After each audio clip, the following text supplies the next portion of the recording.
Hello and welcome everybody. Welcome. The Hanseatic Alliance Open 2021. We are commentating from you live from Bremen, Germany. A major tournament with roughly 140 or 30 players. We don't know the exact numbers as we speak, but in that ballpark. We have a 6-round tournament ahead of us, starting this Friday night, or off our Friday night. And it will go until Sunday afternoonish Central European time. Thanks for joining us, and we hope you have a great weekend with us. We are having the first game here. That is Tyranids versus Sisters of Battle. That we handpicked this matchup as a first game, because it's between two top players with two very interesting armies, which we will have a look at very shortly. The mission we'll be playing is Vital Intelligence for the first round. Yeah. With the special feature that you can hold objectives even if you walk off of them once you held them in your command phase. That's the setup. Players are setting up right now. It gives us a bit of time to talk about lists and maybe the tournament as well. Maybe we should shortly just introduce ourselves. I'm Benny. And I'm Sebastian. Yeah, we are Target Priority. That's a German, mainly podcast for competitive 40k. And we are co-hosting this tournament with the guys from Alliance Open. Which brings me to, why are there no sponsors on the... You see it there, and you will have, we will have it there in a moment. So, we are co-hosting this tournament with the guys from the Netherlands, Alliance Open, or Tabletop Alliance, as they call themselves now.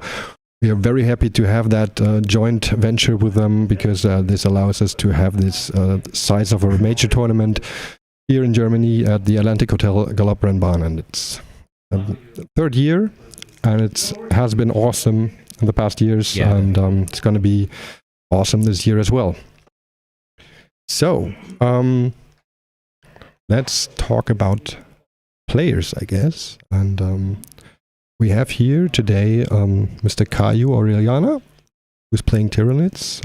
It's a veteran 40k player, German ETC team, member, captain, founder of numerous clubs, and nothing less than a legend, I would dare to say.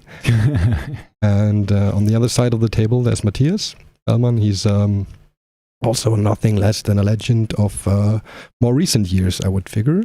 You had a bit of a break during 8th edition and a bit of 7th, and that was the time then that Matthias' light was shining on the competitive scene. He was winning tournaments left and right, especially in an era of Inari jet bikes. He is a professional in movement and threat ranges. He's like an expert, a magician with that, while Caillou is a magician of lines of sight and drawing perfect angles. So we have two different kinds of players here on the table, and two very experienced and very, very expert players in their fields. So this is definitely an interesting match, and we will see how that goes. Sebastian, shall we have a look at the lists? Yeah, let's check the lists. I think we can show them to the audience as well.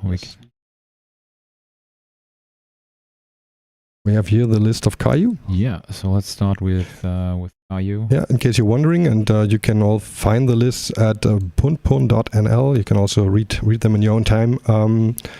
So this is Caillou's list, and it is a Tyranids list, and it's a behemoth list, which is kind of unusual.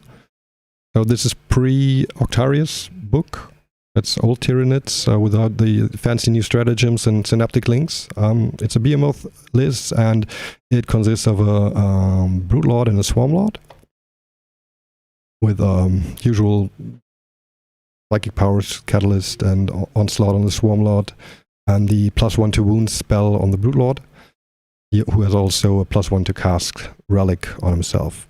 Then in the troop section, we have 1, 2, 3 squads of 16 Gene Stealers with 4 acid maws each. That's the mobile and heavy hitting and OBSEC massacre squads.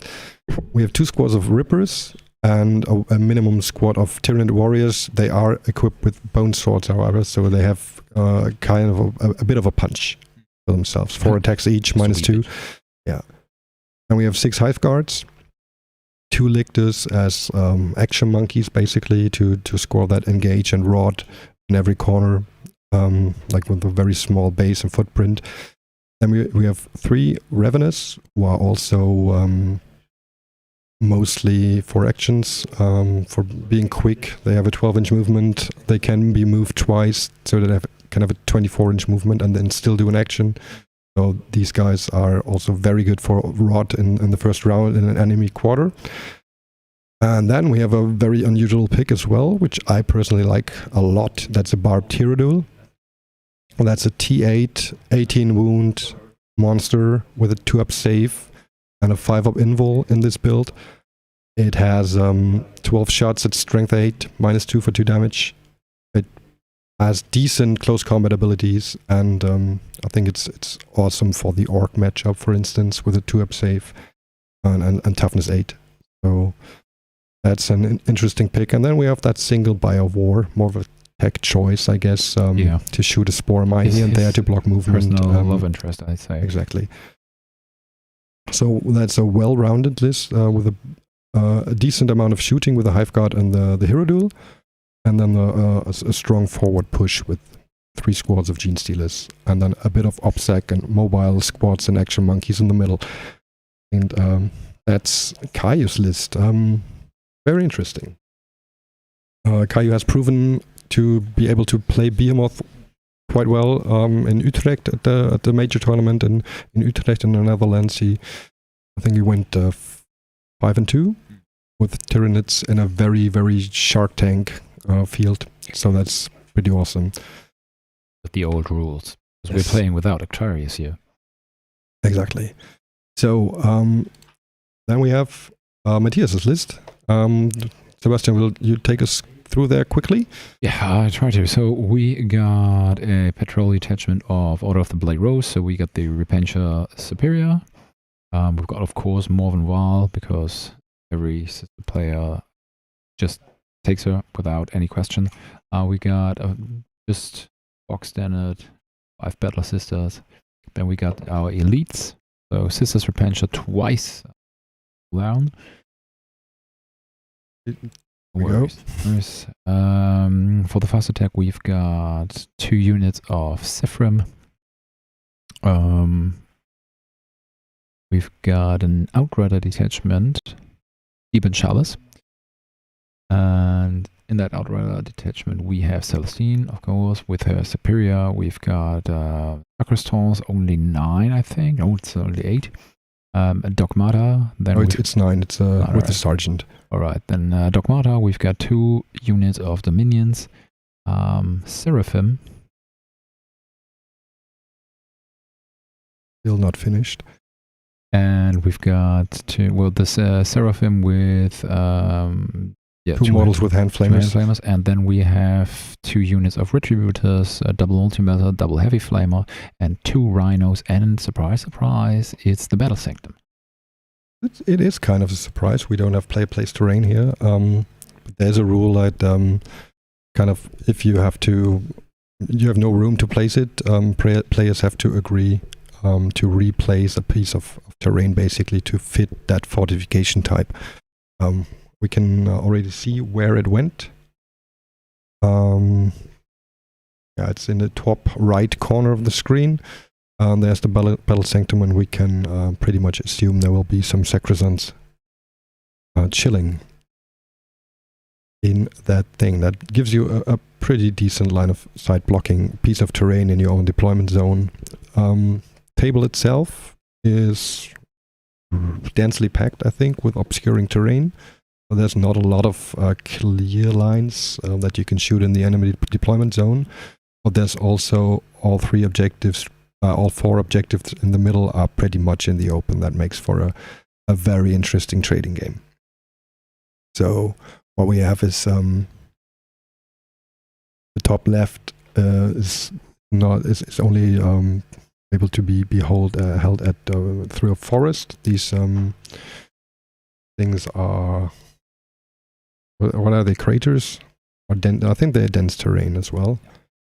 And this second objective might be held from like behind the wall here a tiny bit, but it's generally pretty open.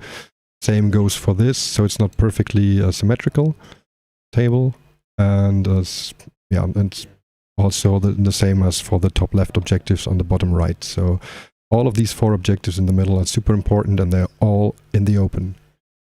That's gonna hurt both of the players, I guess, but it's better for Matthias because he can place it. He can exploit the bodyguard room. He can exploit the bodyguard rule, whereas Caillou is not able to do that. So there can be characters on the objectives without Caillou being able to shoot them. But hey, he's going to charge them. Yeah. Going to charge the living crap out of it. That's. I think that's going to happen. Yeah.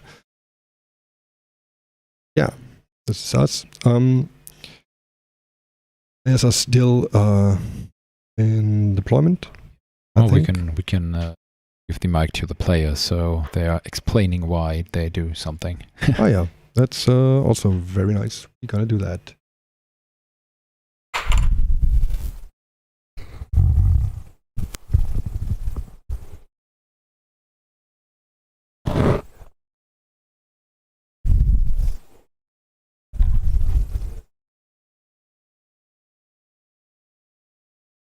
So just see inside.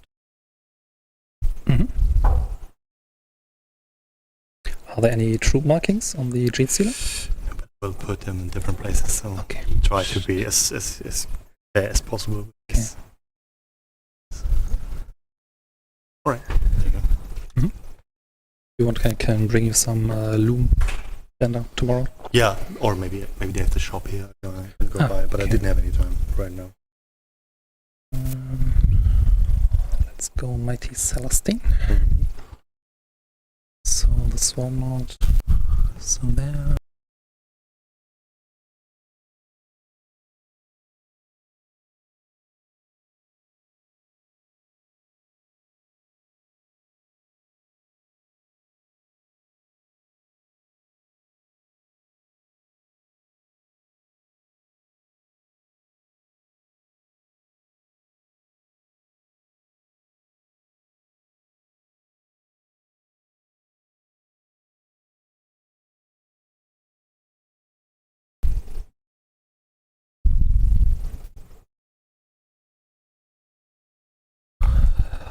Six and 15 here. Vision on this side.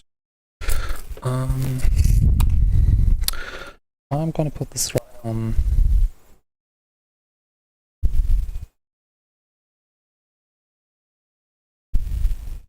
this edge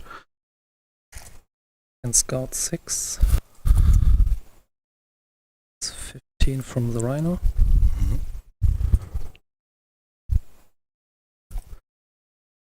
Then I get 4 on your. Okay, on Rhino.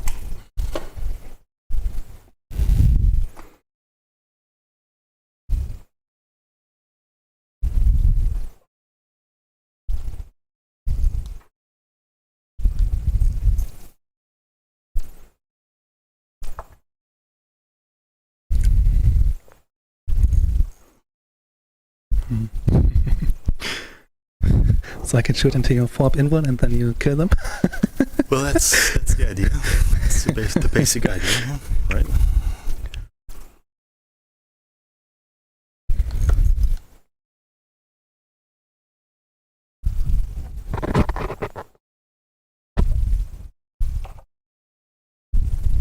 There you go. Oh, 3 more.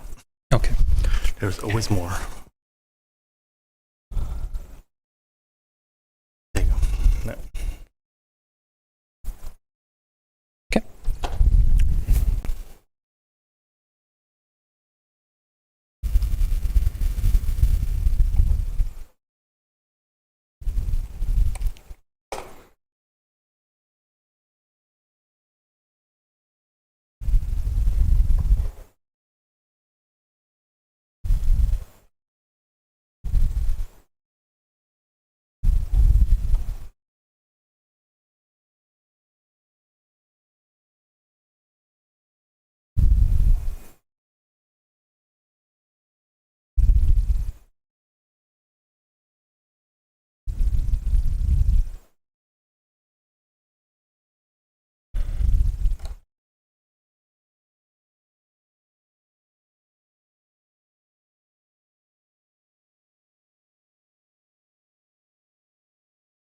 pretty cautious deployment on both sides. That's to be expected with that kind of terrain. Both players have a big line of sight blocking ruin in their zone and can exploit that to hide most of their army, I guess. Even the big Hyrule can be hidden because that ruin piece is considerably higher or taller than the Hyrule, so that's safe and can just take a little step to the side to be able to shoot down the lane on its right. So the Hyrule is sitting here and can be able to draw a nice little corridor down here. There's 8 inches of movement. Might even be able to go this.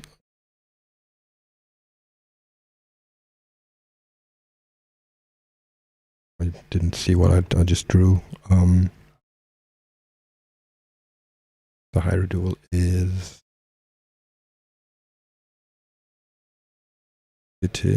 where's my mouse?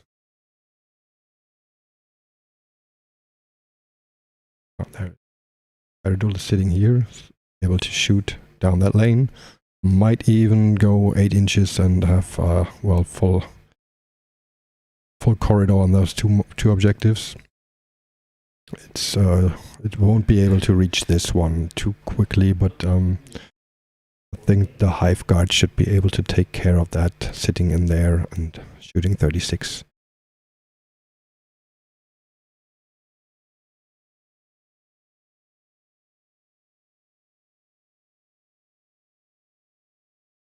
So we have a couple of Gene Stealers, or two squads of Gene Stealers hiding there. And it looks like one squad hiding there and one squad hiding here. So this is the first. We'll be able to move, max of 14 if they have a good advance roll. That's roughly more than the middle. And then be Wormlord Slungshot again for another 14, and then they are right where they want to be, and being able to charge and maybe kill something early on and put some pressure on the home objective, because you don't want to hold open objectives with Gene Stealers. That's not very advisable.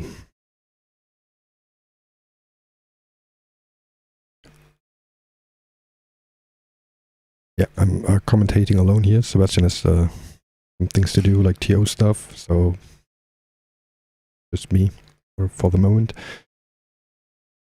So now we see the Hive Guard being placed by Caillou.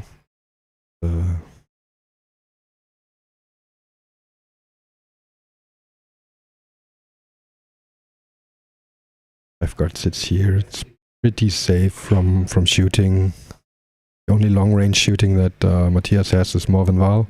There's 36 or maybe 48.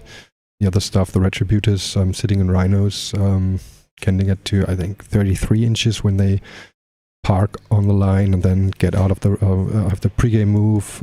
Here the Rhinos sitting here. 6 inches of pre-game move, then 3 inches of getting out, moving. Yeah, they might actually be able to draw 24 inches. That's we are gonna have to see that.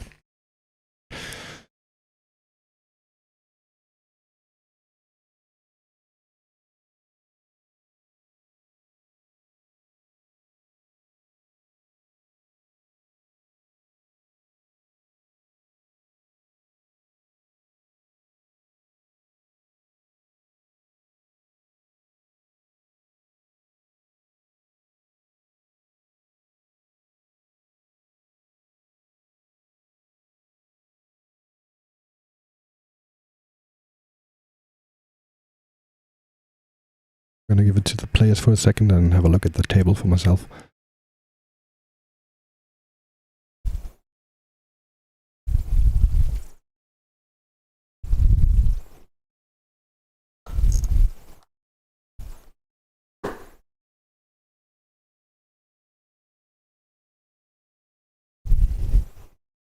Ich habe das mal weggepackt, weil ich immer hängen bleibe. Jetzt dreimal umgeworfen. Das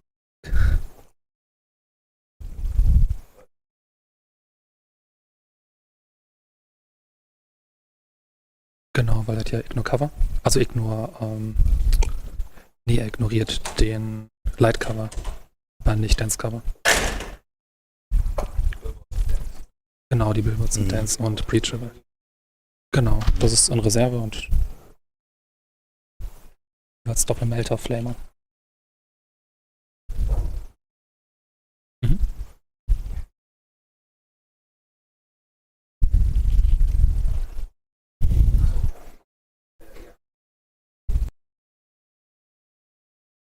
So, deployment from sisters are pretty much as follows.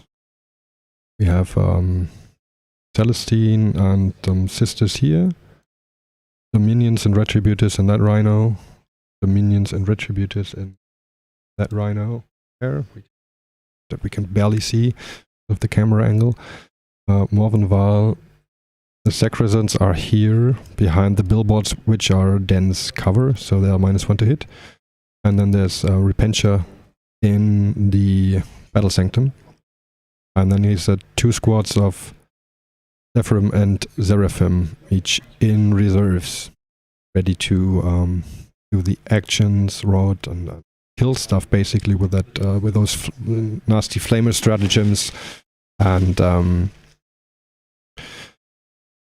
just with close combat basically. The Zephyrim also very nasty charges. If you have the right miracle dice, you can guarantee the charge. And well, I don't know if they kill 16 Gene Stealer, but they render them basically pointless. I think they have 20 attacks or something and hit pretty hard. So, and yeah, so Sebastian is back. Welcome back. Wait, wait. Yeah, now you're back. Yes. I'm so sorry that that you had to wait for me. I was basically on the move back home because one of our players forgot his 8-iron Strider Ballistari at home. Sad face. And there was the question that maybe I get back home because I got several of those myself. But he opted to not to, so he's playing Blood Angels for the event and take this as a learning to bring your stuff. Yeah, just check your suitcase and whatever twice. Not the first time at this tournament series that people forgot their armies, and there's always a solution being found. So there's always one. Last year, someone forgot his whole Custodes army. Yeah, exactly. So let's talk about the matchup itself. I've told the deployment to the viewers already. Maybe I give you a quick update as well, or you walk to the table yourself just and have a look. But I think we have to talk about the matchup and the... Oh no, now the roll-off is going to happen at most important part.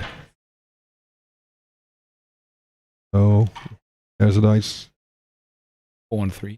4 and 3. Who's going first? Caillou is going first. That's very, very interesting.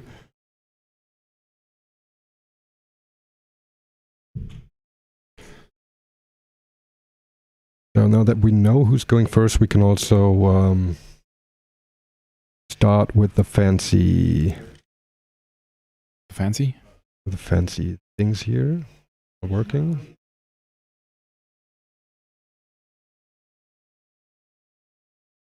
Alright, and now it's working. So here we have that fancy scoreboard. We can talk about the secondaries and then the matchup. So Caillou, who is going first, is taking to the last, which should be the Haridul, the Swarm Lord, and the Hive Guard. Each over 200 points. He has Rod, which he's perfectly suited for, like his army is built to make that. Retrieve some Octarius data? And to retrieve 12 points of Octarius data, for sure. La la, for sure. And engage on all fronts basically comes with that for free. At least a solid 10 points should be scored. maybe even more. So he's pretty set pretty well with his secondaries to the losses. Maybe interesting because it forces him to play a bit more defensive with the Hyrule. Because the multi-melters are is not his friend, basically. No, they're pretty. That thing got a 5-up in one. It has a 5-up interval. No. Well, it's something, at least. There are not that many. And it's T8, so there are not that many multi-melters, and having T8 multi-melter wounding on 4, so... And there's also the mortal wounds, so... Yeah, sure, I mean, that can happen. That can happen a lot, but... Yeah, but on the other hand, Hiveguard and Swarmlord are only at risk of being killed if he's losing anyways. Right. So that's within his control to not lose those if he doesn't want to. Yeah, I mean, well, basically that's the game he wants to play, right? Yeah. He chose it. Yep. He thinks he's pretty much capable of playing the game without. Yeah. He's well, at least with the Hyrule, I mean, the Hiveguard is pretty much standing all the way the game in the back. Swarmy. Hiveguard is really deep into his corner. Yeah. And Swarmy will basically, well, he's got to work with the three slingshots to do. Yeah, and with the 3 units of Gene Stealers that will basically just go. One of the units will go out pretty much each turn. So Swarmlord will stay in the back with the other ones. Basically, he needs about turn 3 or 4. Swarmlord maybe then he can control where he wants to go. Maybe we'll do something for the offense. And at that point, I don't think that something will happen to him. No, exactly, because he's still tough to beat. So, I think considering the game plan, I think Kai didn't want to go first because the Hiveguard is really, really far away from it. It won't be able to shoot anything turn 1, and it wouldn't. Well, even if he put them like right into his foremost ruin, he wouldn't be able to shoot like stuff that's relevant. And he wants to react with the Gene Stealers, right? He doesn't want to like just throw them on an objective and let them be killed. He wants to kill stuff on objectives. Right. He wants to control. He wants Matthias to go on objectives and then clear them off. Yeah, that's the game he wants to play. Yeah, and that's the game he can win. Because the person who controls the charges in this game is I think is winning. We have very good offensive units on Matthias' side, on the sister side, with the Repentia, with the characters, with a lot of mortal wounds output from the minions and retributors, and the deep strikes. So there's a lot of controlling who gets to charge. And on the other hand, we have the incredible movement of around each other, actually. Yeah. And it's basically how you can go in as soon as one of the rhinos pop. The Repentia fall up. Has he put the Repentia in the rhinos or? No, Repentia are sitting in behind the battle sanctum in his corner, so they are waiting for opportunities to strike or counter charge. Even they can advance and charge. They can. Good move. They cannot run through the cardboard though. I think they can. It's breachable. It is okay. Yeah. All right. The billboards are breachable. So, and Matthias has got Rod as well. He's got TTL as well, and his TTL Celestine. Should be Celestine and the Zacostons. Yeah, so none of those are dying as well if he doesn't want to, or if like things are really going south. Right. They die when he lost the game already. Exactly. Or if he wants to sacrifice them, which he won't. Yeah, Stranglehold. Well, yeah, at the background. So, well, in the last round, they can something maybe hunting other TTLs from Caillou, but otherwise. Yeah, so interesting to note this mission is a hold 2, hold 3, hold more. So it pays nothing to just sit on your home objective. Yeah, you have to go out there you have to go in the into the danger zone, actually. Yeah. And it's a freaking large danger zone on this map. Yeah, but Caillou did a smart thing here. We can already see that. He went in a very good angle, just there to make sure, like, whatever comes out here has to expose itself to get to the Gene Stealers. There is the Rhino here. which it certainly is able to lay some, like the passengers are certainly able to lay fire on the So basically, Genestealers. you don't. Yeah, but you don't think with houses like this or positioning like this, you don't think that he will pop the Rhino and charge the people, at least considering the chance to charge. I think where the Swarmlord sits, that's pretty much here. His range is That 6 should inches, be right? 9 inches, 6 inches here. That is, I think, possible. So you would slingshot them there, and then just surround that thing. That might be possible, Mhm. and then pop it. no, not pop it. Just surround it. Make them not get out and be safe. Yeah. So charge, but don't. Do you have a Genestealer fall back and charge? Not these. They are behemoth. Ah. But I think he Well, might there's be. no reason to go for the Rhino, is there? Well, then those girls in there are not getting out, and he can string back and hold this objective with the Genestealers, and then makes Matthias come out and charge, and he can hold this objective meanwhile, and Yeah, be pretty but safe yeah. because it's only that Rhino that threatens those. So he But can have if that whole he- 3. You just surround the Rhino, and Matthias says, well, okay, I gotta pay the CP Yeah. and get the Rhino out of a close combat, then they're gone. Mhm. So that is risky. Very risky. Yeah. Yeah, you can pay the emergency fallback thing.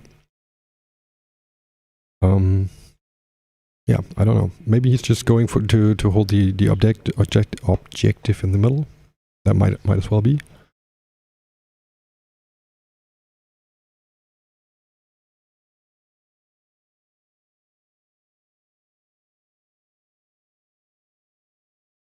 By measuring angles. Revenants? That's the Ravenous, yeah. They just made on the 12-inch movement, or maybe they advanced. I didn't get that. And they might be able to. It's the Hierodule, the fat one, right? The fat one is the Hierodule, yeah. And they're measuring if he, with his 8-inch movement, if he can get an angle on that Rhino here. Like if he moves there, like 8 inches there, and if he can get then. Well, that was what they're trying to establish. Okay, so he's definitely thinking about to do it. The weapons are heavy, so if he wants to advance, he cannot shoot, but he can also cast Onslaught. He can cast Fatty, yeah, exactly. and then he can shoot. The Oh advance. no, it's a heavy weapon. That doesn't work. I think you can move and not get penalties with infantry when you shoot heavy weapons, or you can advance and not get penalties, but you cannot advance when you shoot heavy. It doesn't work that way. Okay. So what we have also in the middle of that blob is the Malanthrope for the Tyranids, for that nice -1 to hit, which the Hierodule now moves out of.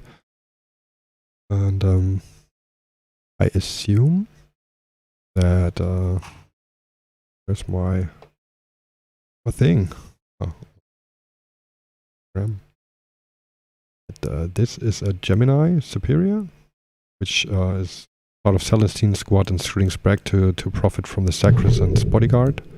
But that's not going to be able to shoot, so the Hierodule will not be able to shoot a thing in this round. It just moves out.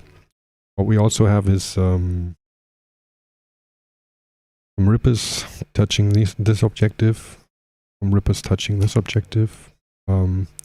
Well, he has to what? He has to make the move now and maybe force Matthias to come at him. And if it's just with a squad and some bolters.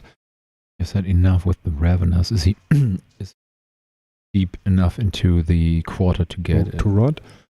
Oh, no, he doesn't have engagement. No, he does get yes, yeah, but he's certainly getting engaged in that position, but I think he cannot rod. yeah. But he might just move them again with metabolic overdrive. It's 1 CP and gives him another full movement. He might even get on the bottom right objective with that. I don't know if he wants to, but No, I don't think so. Good. Going in, as you stated in the beginning, Yeah. all 4 markers are in the open, and he's already having casualties on 2 markers now, on 3 markers basically, where Matthias needs to do something. Yeah. And yes, of course you can go for the 4th one, but that you just have the risk that you lose on 4 markers units. Yes. That means you will not be able to play the game 5 turns. Yes, and that I think that's what Kai is trying here, to overload the objectives. Kind of, he won't be able to clear them off of all of those unless he commits a whole lot. Right? But he doesn't have to commit a lot of furthers to river swarms. No, that's true. That's just maybe a squad of bolters. And well, we have that rhino sitting there, and they just have to get out. But maybe he just wants them to, well, So trick them into getting out. We have the psychic phase. Maybe we want to go for the players. Yes. Psychic phase. 5? Oh, I don't remember. I think it's a 6, but I'm not there. I think 6 or 7 I think probably. it's no 7. Almost all. 6. Okay. Yeah, I'll give it with that. Psychic powers.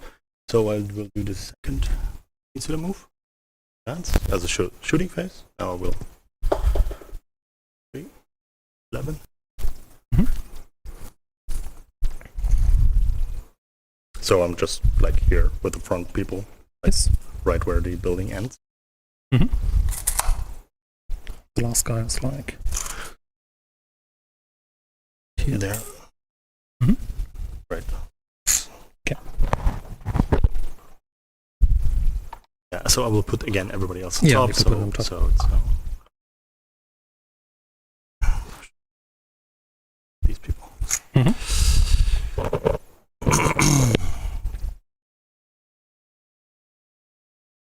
Like he seems already done. I didn't follow it exactly. Very sad. But we don't want to ask the players right now. They're like trying to get warm and concentrated. We're not trying to disturb them now. This is a warm-up game, basically. You know, you just get to the tournament on a Friday night. You play against one of the best players. We're just trying to get warm. At least both of them are sober, I think. A lot of people ain't. As far as we know. Yeah, that's the danger of playing Friday night, the first game, right? Yeah. You arrive a bit early, and then there's beer suddenly. Yeah, suddenly there's a lot A of... wild beer appears.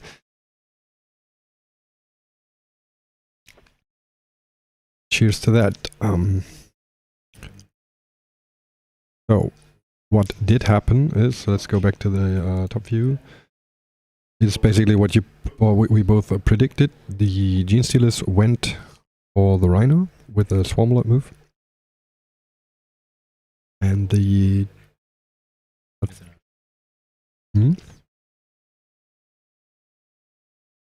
Just quickly, the guys on the bottom that we thought were Ravenous are actually the Tyranid warriors.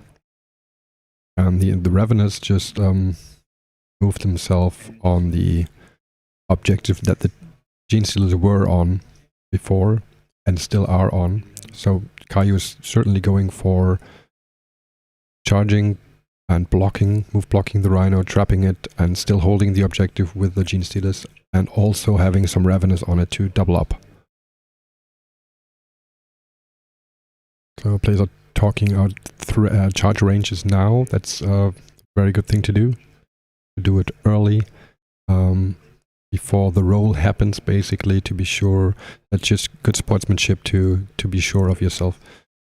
To agree on the game state.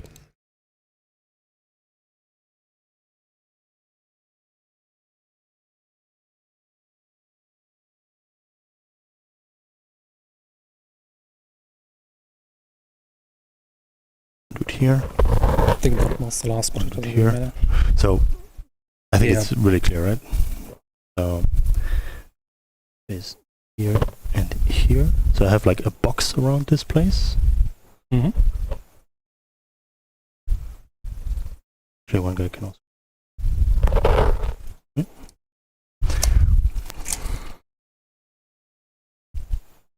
Yeah. So you cannot also, right? We have to be stay one from everything else.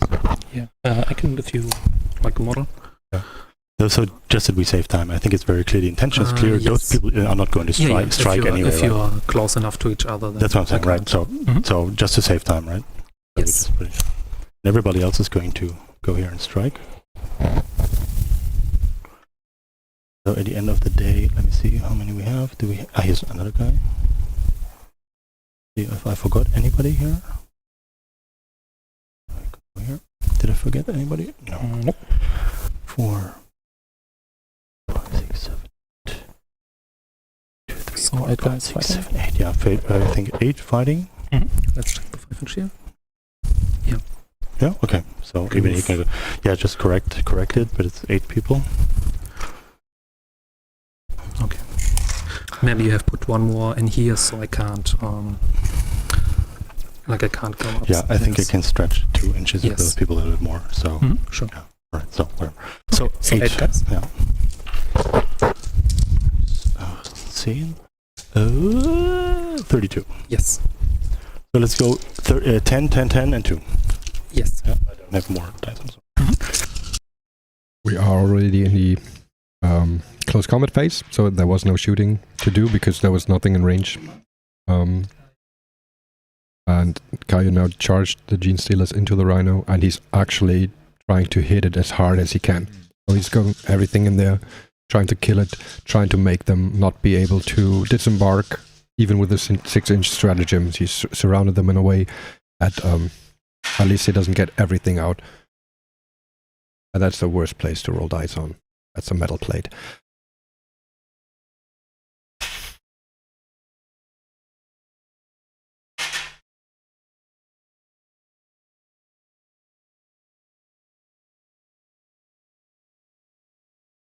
A couple of wounds going through there.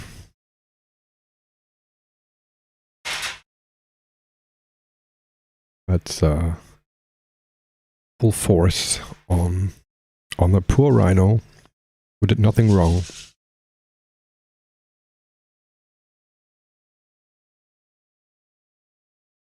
But I think, that's 6 rending attacks. That's very, very hard. So they're AP -4. I think he has a 6-up invul on that. And the Rhino has 10 wounds, so this is 3 AP1 and 9 at AP4. It's gonna be close. He will survive, of course. The Rhino will survive because now he has only 9 rending attacks, and he... A ton of rent. Yeah, but it's... No, 9, and that's 10 wounds. So, he lives.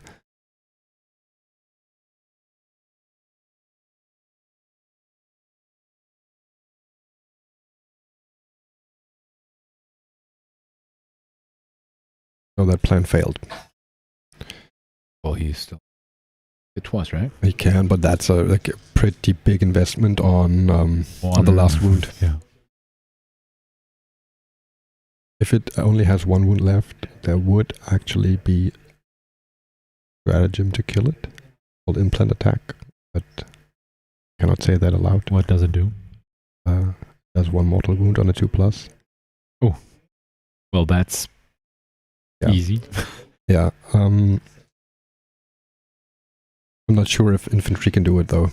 Or is it only maybe it's only monsters? Oh, so it did actually go down. Not clear about the arguing there, but it seems as 1 more wound went through.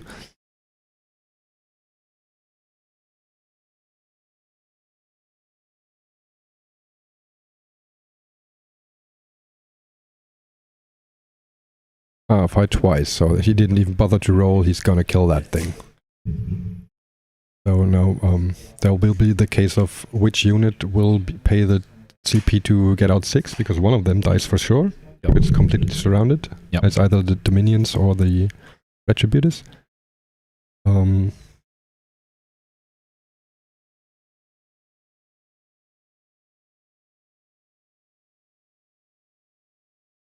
Alpha Nucleon microphone noise is probably coming from the player mics, which are not perfect. That's our bad. We should invest in better player mics, but I think as long as later. yeah, next year. Yeah, most of the time the audio will be on us, and it's just to give ourselves a little break that we pass it to the players as well. So, state of the game. At the top of turn 1, these Gene Stealers just killed the Rhino. Everybody died. And then they overrun and get behind the wall. So this is a very, very smart move, right? He had a lot of movement with those Gene Stealers. Coming from here, moving there, Warlord moving there, charging there, killing that, fighting twice, and then moving back there. So they did travel quite a way, and now they're in a safe space, having a foot on that objective and a foot on that objective. That's implant attack. Use the stratagem after a Tyranids unit from your army fights in the fight phase. Roll a dice for each enemy model other than a vehicle. Oh yeah, so it's that was it doesn't work by with any of vehicles. its units attack and not slain or 2+, the model suffers a mortal wound. All right. Good thought, but he couldn't have used it. Yeah. Because it's a vehicle. Right. I just adjust the CP. He has spent at least 4. Gained 1 and spent at least 4.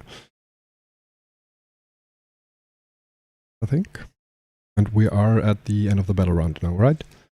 Matthias is in. Yeah. So Matthias' turn. In the command.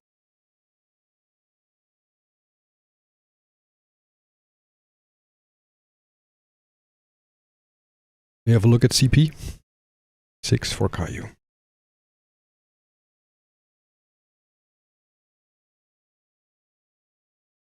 Yeah, I think he double moved the Ravenous, and yeah. And scoring wise, he did engage for, let's say, 2 points.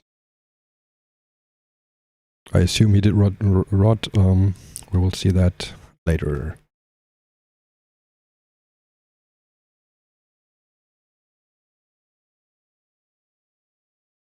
So rot has been done in the right bottom corner with the warriors. So what do you think about the fighting twice? That was that so? Yeah, I mean, he should have killed him with the fighting once. That was a good plan. But if you invest a whole unit of Gene Stealers in that situation, you have to make And they even kill that thing in one turn. Yeah, of course. The first he he wrote too many rents. Yeah, so. but he didn't do any in the first round. So it middled out. And I think mathematically it should have died. 36 attacks, right? Yeah. Hitting on 3s. Yeah. Rerolling anything? No, 24. Wounding on 5s. Wounding on 5s. That's how much is that? 3rd. 7, 8. Yeah. Well, maybe it doesn't die. Maybe he planned to spend CP. Yeah. I think it's worth it to get rid of that. Like he killed the whole flank with that Rhino, right? Yeah. And there's a lot of units killed. That's 3 units killed. Well, basically, Matthias has now the option to feed into that flank and let it happen a couple of more. Exactly. Because the Gene Stealers are behind the wall. I think Caillou just secured that part of the board for a couple of turns. Definitely, because he's with OBSEC, when Gene Stealer are OBSEC. And he has enough there to block out any deep strikes.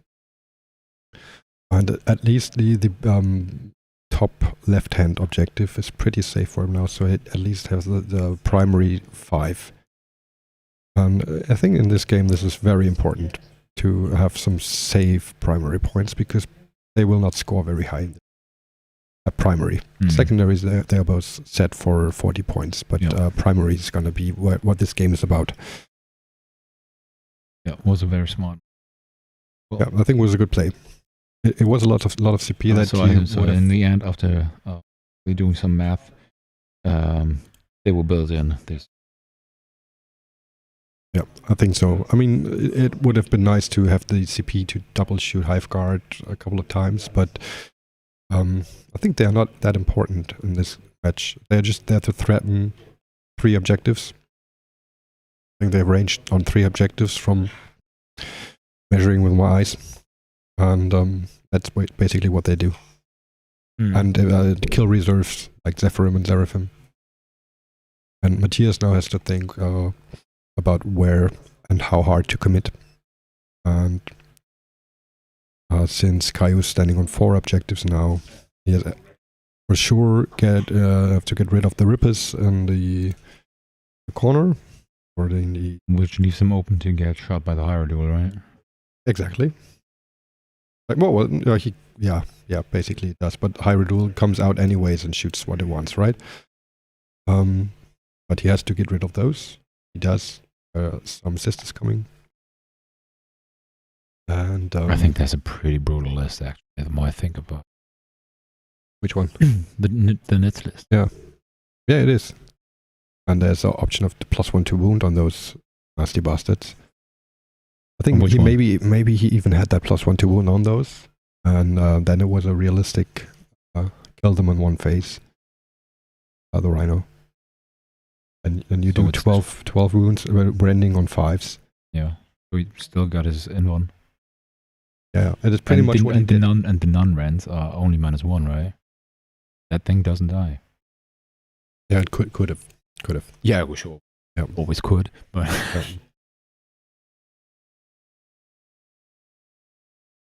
that's the thing, right? That's what basically Gene Stealer need with. When you think about it, whoa, 16, yeah, that's pretty clutch. Actually, it's got to come in a lot of damage. And no, even with +1 to wound, they don't kill 1 Rhino. No. 20 will. The 20 are an investment. Yes. Well, he's got 16 3 times. Yeah. They are investment. They are his heavy hitters, but witches do it better. Witches do it way better. And way cheaper. Those little bitches. Oh, at 56 viewers right now. That's pretty damn awesome. 56, damn it. Welcome everybody. If there's any questions or remarks on the stream itself or on the game, just let us know in the chat. We have an eye on that. And yeah, I'm going to have a quick look at the table and see that we can better describe Matthias's movements. And I'll leave you alone with Zep. Please don't hurt them. Right. Be nice. So, yeah, it is bottom of turn 1. It's Matthias' first turn now. And it started the game, basically. I don't think Caillou really wanted to go first, but he did. Thank you, Black Hydra Wargaming. Whichever one of you is riding at the moment and is not here, you should be. So, he killed a Rhino on the up left-hand corner, which was hiding behind the ruins. With the Gene Stealers, they had to fight twice, but they killed the Rhino. Didn't explode, but everything that was in the Rhino died, and he jumped behind after the close combat. He jumped behind the wall, stayed there, and now it's all in Matthias' hand. What? All right. Well, hope you will be here next year, man. Yeah, Juan, why are you not? Is the question. I think I expected you. I did at least. So what happens is Matthias, well, I overheard him say, if I want to stay in the game, I have to do some gambling here. So he at least reads himself as being, or he reads the game state as being in a critical position already with his turn 1. Which isn't right. Very right assumption, actually. Yeah, I think he as well. Like he now tries to take the right-hand side of the board. We see that classic turn it into a hammer and anvil game. Funnily enough, I was thinking if Caillou could have made it even worse for Matthias, so he could have moved one of the Gene Stealer units to the bottom right ruin. to have more pressure on the two markers on the right hand side. And I thought, I don't think that would be a smart idea. Give away one more unit of them, make them maybe attackable, give better targets. Smart that he's back a lot. So we are going into shooting. Yeah, looks like. So we have Battle Sisters going for the Rippers, I think. And then the Dominions and Retributors are eyeing up the Hero Duel. That's my guess. And Celestine's on the marker, on the objective, and he's not protected by bodyguards. That's also out of 36 of the Hive Guard.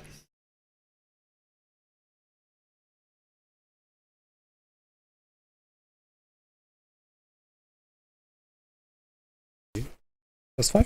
Yeah. We So- make 3. Yeah, 3 more. So 3. Oops, sorry. Okay, One, so I and made one more. another one. I only have one. So one guy in the room. And Fidelis. Reroll hits. Winning on 3s. Or reroll. AP1, so 5 up saves. Yeah. So 4 dead already. Yeah. Plus 1 Okay. more. It's 5 kills. Okay. That's 5s. There's nothing more shooting wise coming from this side, right? No, those girls can't shoot. And you killed the 5 in the room, so no chance. Yeah. But not this guy here. But he's like, okay. All for cover. So he's going from the... Okay, it appears there are some Battle Sisters in that room that shot roughly 5 Gene Stealers. Which is, well, acceptable losses, I guess, for Caillou. Now the Retributors.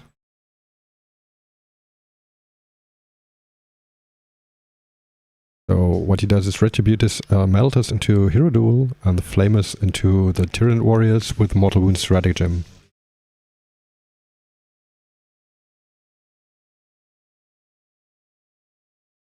There's Morven Val that killed the Steelers with shooting.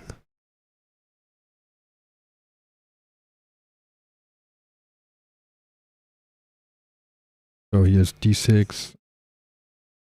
2 damage on the Hero Duel. Second one will be a Miracle Dice 6.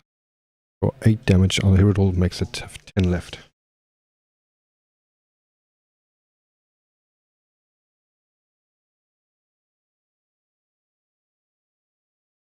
Now it's Flamers into the Tyranid Warriors.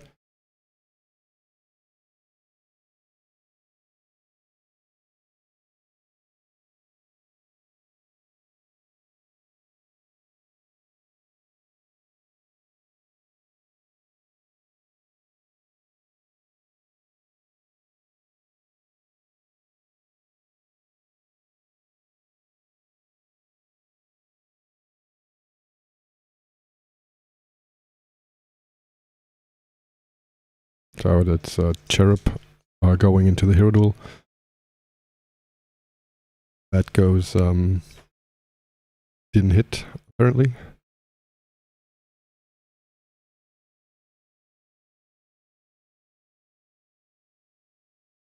So that's because the Hero Duel is in the -1 to hit bubble of the Malanthrope. It's actually done tough to kill too. Hitting on 4s, wounding on 4s, and then a 5-up invul. And it's only 5 melter shots, so 10 wounds is actually pretty, or 8 wounds is actually pretty decent.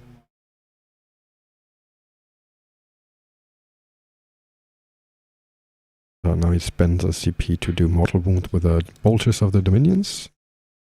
Shooting into probably the last Tyranid Warrior, I guess. Celestine shoots into the Rippers first. This Hero Duel model is beautiful. It really is. It really is. Yeah, it's the famous coconut crab painting scheme.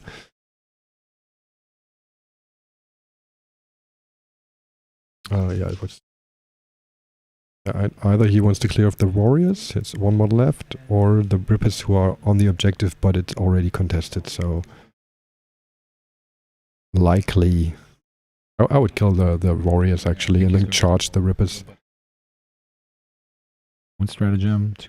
Kill 1 wound of a warrior. 2 wound, you don't. He shoots at the Hyrule. Yep. Definitely going.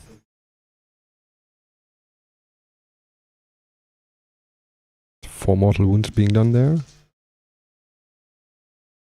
And 4 shots into the warriors. Ah, yeah. Finish them off. No mortal wounds there.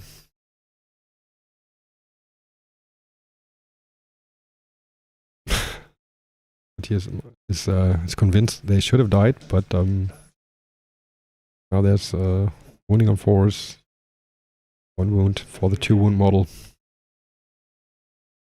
And they are fearless. So there's one obsec model. Here in the warriors. Yeah, they are. Doesn't matter, we are really They're rare. pretty decent. Is that dude really important? I cannot tell you.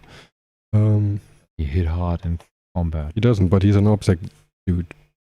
Was engaged. And, like, he's just annoying to be there, right?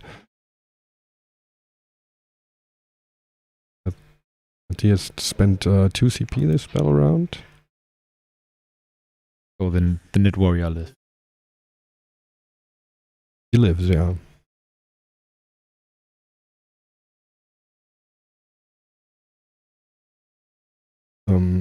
I was Stranglehold for Matthias, like as a pick in general.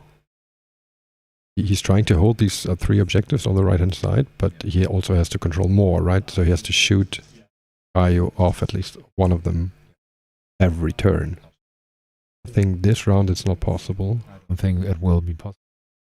Yeah, I think if he doesn't move aggressively on the left hand side of the board, he doesn't do it at any point in the near future. So that's like in addition to the battle of the primary, this is gonna what it's going down to. If Caillou manages to keep Matthias down on 1 secondary, that's Caillou also very doesn't have to important. do anything on the top left side. No. Doesn't have to move, doesn't have to... He has to secure that nobody deep strikes there, but that's yeah, but a given. No, but he already done that, right? Yeah, So yeah, he pretty much. basically doesn't have to move anything of the map. Yeah, that's true.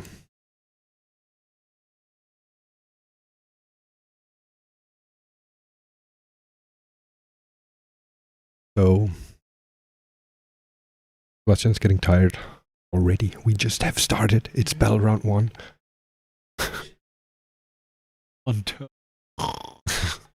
I hope you are all as excited as we are.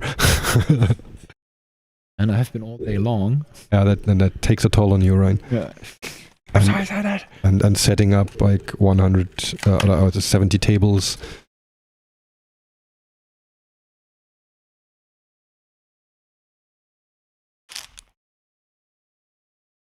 Yeah, we do have like the player field is pretty decent. We have a lot of German WTC players and the top TTS players that like during lockdown made themselves famous and now playing the real tournaments. So there's a good competition of I think 20 people who are in it to win it. That's always good and healthy. Let's have a look. We have currently 68 tables being played on, 67 tables, so that's 134 players.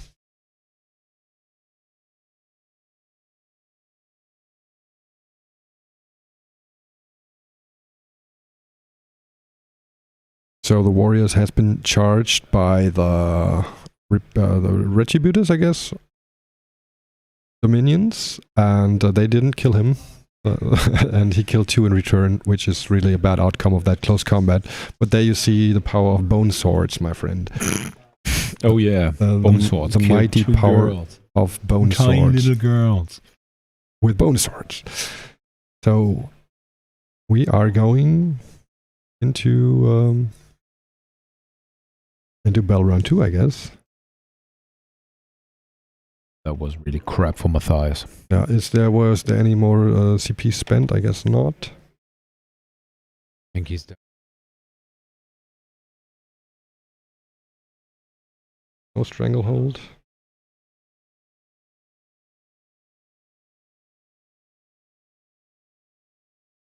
Sure. How I pass.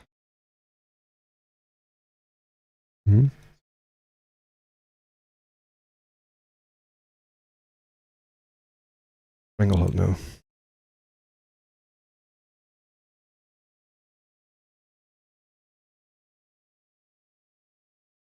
Nice view, actually.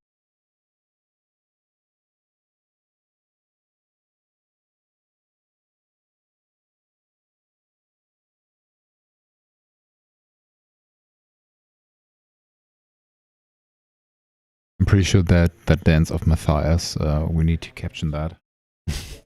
Be a GIF. Yeah. So bottom of 2, bottom of 1. So we are now at top of turn 1. Caillou gains CP. He controls 3 objectives, and he does not control more. Is that right? That is true.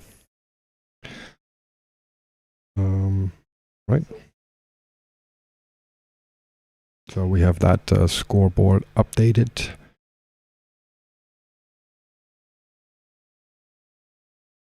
And let's have a look at the state of the game. I think it looks very good for Caillou. I think he's in a very good position now to sling the next squad of Steelers into another squad and just put more pressure on. I think he doesn't need to go too aggressive here, but I think he's gonna sling the squad into the Retributors maybe. That's on the bottom right.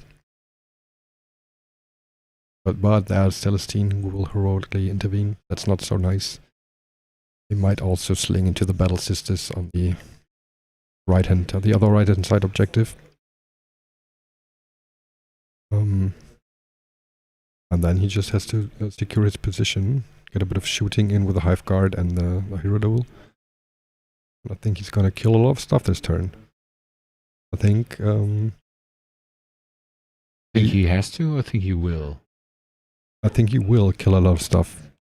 He doesn't have to kill a lot of stuff, but there's like a lot of offerings being made, right? The Battle Sisters, Retributors, Dominions, maybe even he's not going for Celestine, but those 3 squads that are securing the right-hand side for Matthias right now, they are not going to live after this round.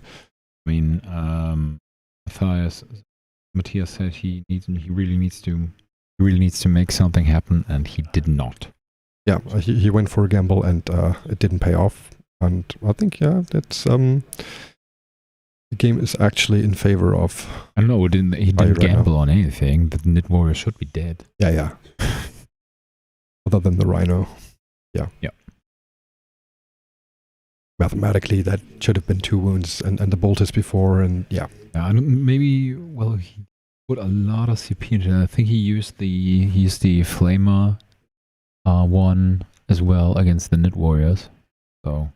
Yeah, well, he used the Flamer stratagem on the model wounds as well, and that killed 2.5. Yeah, but yeah, that he just couldn't get. Should be dead. Yeah, no question. But they're not, and here we are.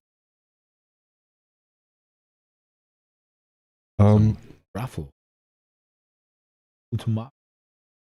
Yeah, we can. Like, how much prizes do we have? Can we do one now?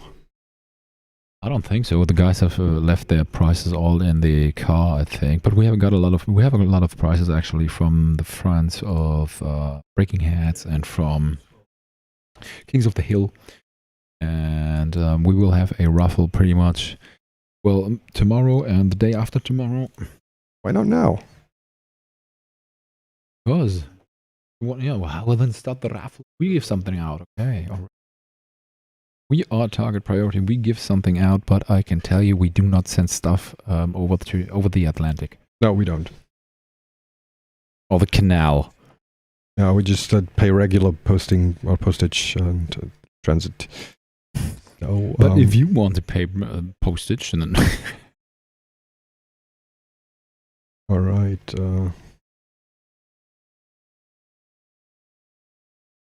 Okay, everybody. Starting now, and I think until, let's say, 8:30, you type !Raffle into the chat, like I do right here, and just to give you an idea, and you can copy and paste that, and you are in for a nice price, or for a nice treat that we will we're doing this on the fly. We will decide what it is when time comes. maybe dice, maybe a Duplo. Yeah, with Speculatius maybe taste some nice coaching or from Benjamin. free Patreon month of one of our nice sponsors or anything like that. Plays. We've got Caillou with his Tyranids versus Matthias with his Sisters of Battle. Exactly. Why are the names not showing in that nice little graphic of ours? I don't know, boy. It does show here. Look at that. With the round. Wonderful. So maybe it's just Yeah, maybe it's correct. so. Otherwise, you do get any feedback, or it's just counted in, I counted in. guys? That No. I think it should work this way. We will see. Internet is a very new space for me. Yes. We just these interwebs are really. For the pub quiz tomorrow evening, recorded and uploaded. That depends. If there will be a lot of people, maybe. If there will only be 2 people, then no. yeah, and even no, I don't think it's an event for the people here. Yeah. I think people will drink beers. Nobody wants to be recorded after 5 beers, right? Yeah. Probably. Plus, we don't have a drinking game in front of our stream equipment. We would have to carry that. All right, yeah, we don't do this in this small extra private room that we have just for streaming, which is awesome. Yes. And we don't we have the small private stream room, and also we have a stream arena basically. So if you are in Bremen or somewhere around that, and if you want to have a look at the tournament or the event and watch the stream table, we have a large room here where we basically have a beamer, and we stream the game via beamer onto the wall. So it's basically like being in a cinema watching the top table of the Hanseatic Alliance Open. Awesome. So what happens in the game? We did see some Ravenous just making the push onto deep into the lines of the sisters. I just stopped myself there, the right moment, and added the word lines. So they came from basically here and went to there, are now on the objective. I'm pretty sure the Sacristans are as well, but if there's only 1 foot, then well, there's pressure, right? There's pressure being done. Rippers are making sure that nobody's going to deep strike into this zone, which is all important.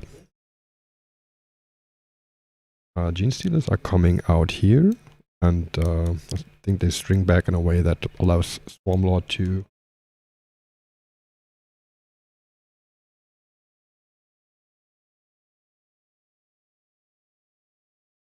they will make a double move, either this way or this way. I think the first one would be the better choice, just to go deeper. I mean, going here. Yeah, I think so too. And then maybe jump with onslaught to the With overrun, right? And just overrun, go here. Yeah. Oh, actually back the Hyrule. Backed up the Hyrule, which is cool because he can shoot all the way down here. And he still has line of sight there. So he has all the good angles that he needs, and is not prone to like being shot down this alley. Like not so easily. It's like it's the perfect model for Caillou, right?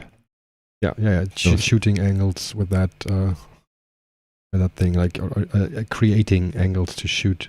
And he moved the hive guard actually up to get into range. Like, well, they get a -1, but may cast onslaught on them. So I'm just having a look now. So planned was, well, we have to say, we planned with 120 players for this tournament. Then we started the sale for the tickets. Then the server broke down. We were sold out in 6 minutes. Sold 142 tickets. And now we have 136 participants. That is awesome. Thank you so much for everyone that comes. Thank you so much for watching this. And for our German viewers, the games on Saturday morning and on Sunday morning, we will commentate in German because most of the internationals, most of the Americans, well, not international, most of the Americans will be asleep then. Or there are a lot of people now in the chat that say, well, no, I don't speak any German. I want to watch this, so talk in English. And if there's a lot, maybe we won't talk in German then. We will see. Mm-hmm. But the plan is just to have a little gift for our German community so that we will commentate at least once in German. Figured the morning game would be the greatest. We do that in the morning, right?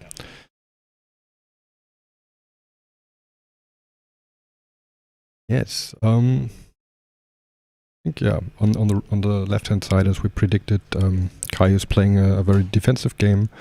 We have seen a lictor coming in the middle of the board, where he possibly does engage on all fronts, which is not necessary because the revenants are there, and he cannot do barriers there, right?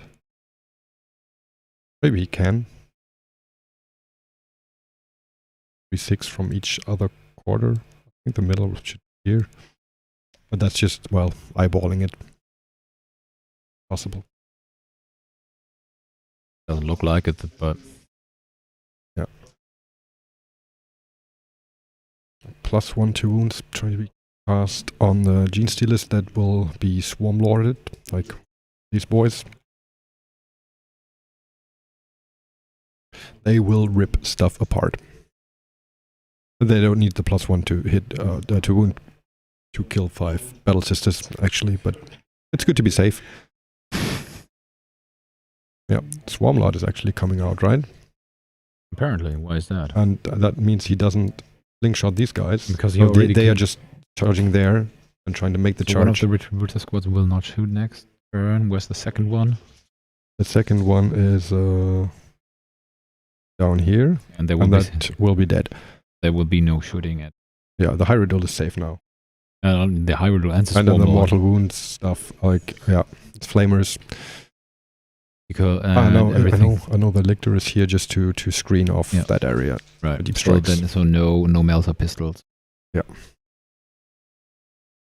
A very nice tactical game to watch here from Caillou being played. Like I really like the movement here that he does. That's why we chose this game, so that you can have a look at armies that you that we think that you will see rather seldom on the stream. Those maybe sisters, but nits are not that common on the top table. No. And we could have shown you like some orc versus admech stuff. Orc versus orc.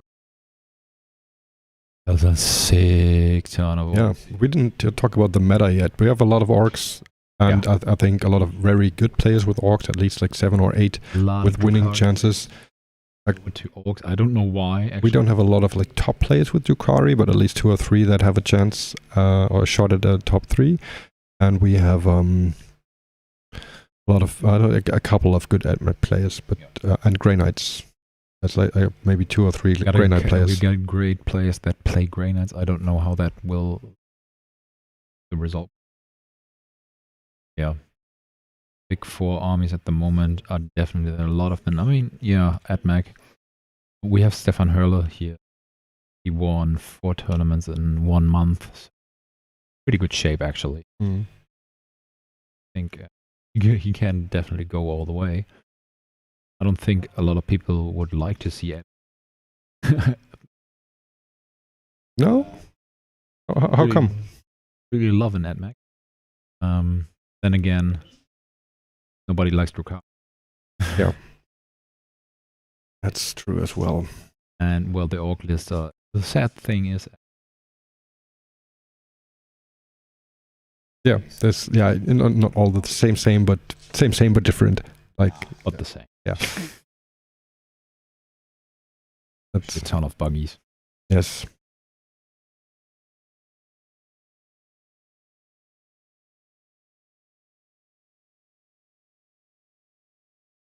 So we missed shooting.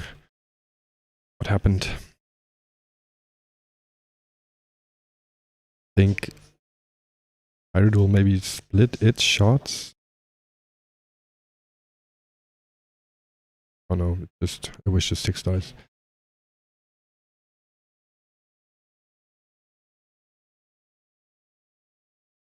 So he uses a couple of those retributors. Would assume that the multimeters are left. They might play a role in this game. With the Hive Guard. Now the Hive Guard splits fire. 3 go into the retributors and 2 go into the battle sisters. On top I think of he that. did 4 and 2. Oh yeah, he has 6. Sorry.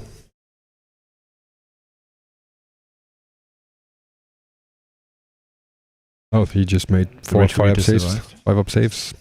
Well, he needs that. Yeah, he needs that to Really stay in needs the that. game. That's for sure. I think that's actually Only 3 hits. 2 wounds on on the sisters. And he made another the 3 5-ups. That was 7 That 5-ups is in a row. very, That's, very clutch for Matthias. He needed that. yeah, for sure.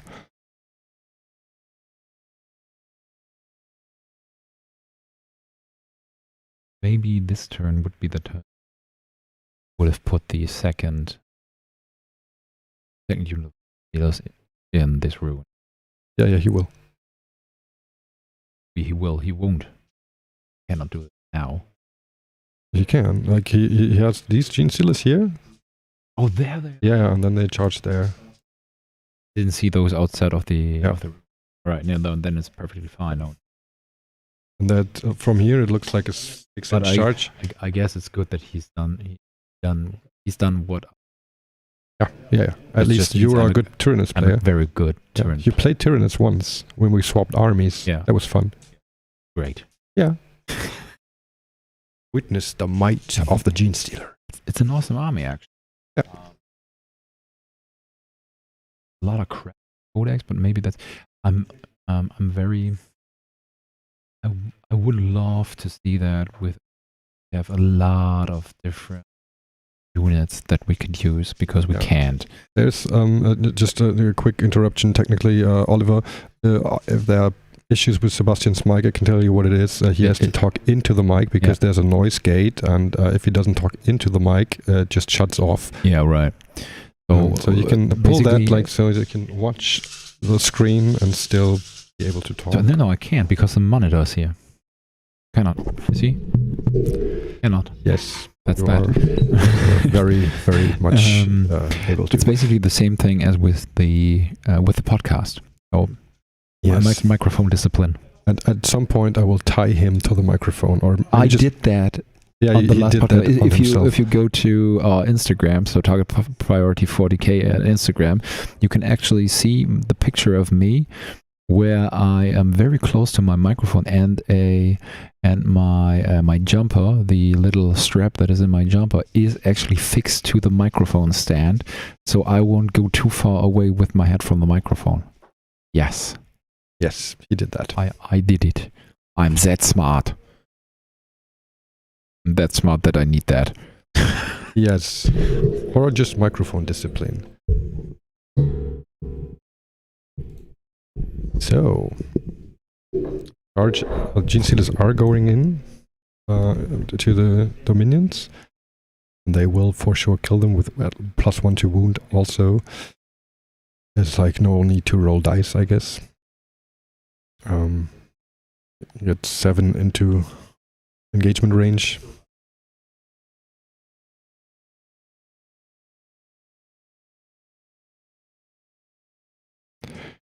And he is going to roll that out.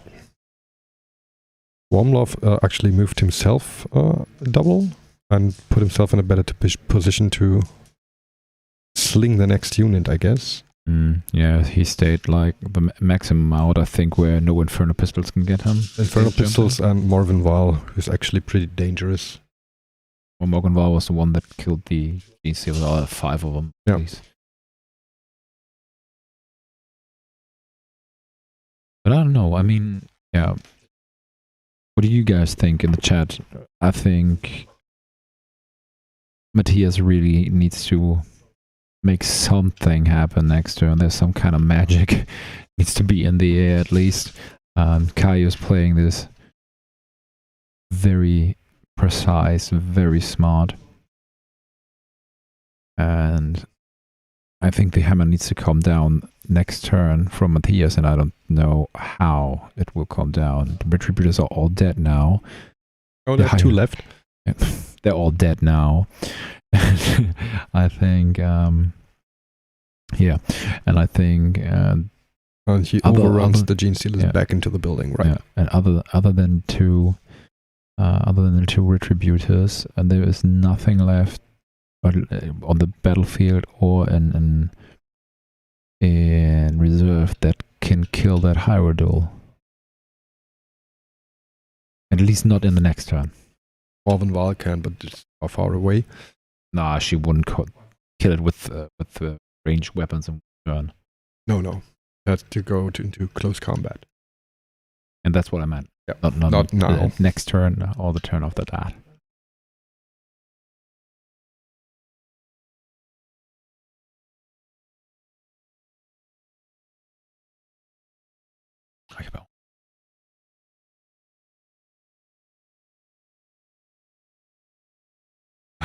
So that was battle round, or at the bottom, at the top of turn 2. Let's see. Update the board.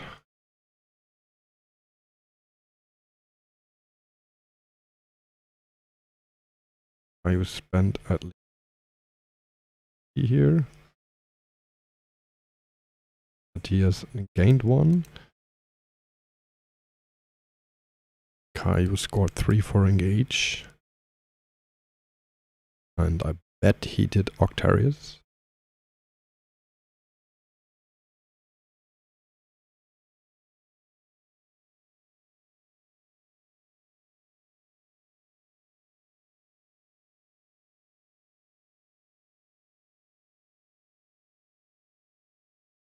Yeah, he did Octarius.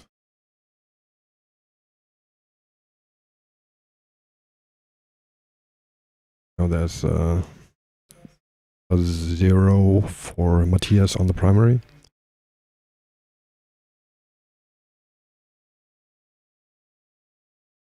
What was the miracle dice, Sebastian? He rolled a 5. That's good for a deep strike charge. I think he has another 5 lying there. So that's decent. Caillou has only 2 CP left. Bias is on 7.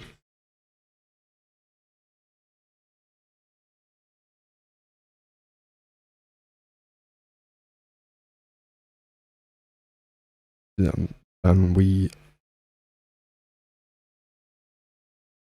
obsec on the Sacrosanct to regain that home base objective, basically, and to defend it for another turn. I don't think if we see it, but Morvenval will go into the center, possibly, and shoot at the Gene Stealers that are on the bottom.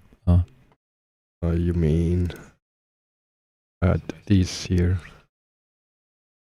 I think maybe she can move there, but yeah, she can. Okay. He measured it already. Established it. Okay. Yeah, that's a couple of dead Gene Stealers, but not a unit. Yeah, it's good to kill some. He has to deal with the Ravenous, of course, but that's easy with the Sacrosands or Repentia to get some movement out of them, because there's still in that building sitting 16 Repentia waiting to do damage, and I think getting them into a position here to be able to participate in the game would be a good move, which then again exposes them for a counter charge from the Gene Stealers.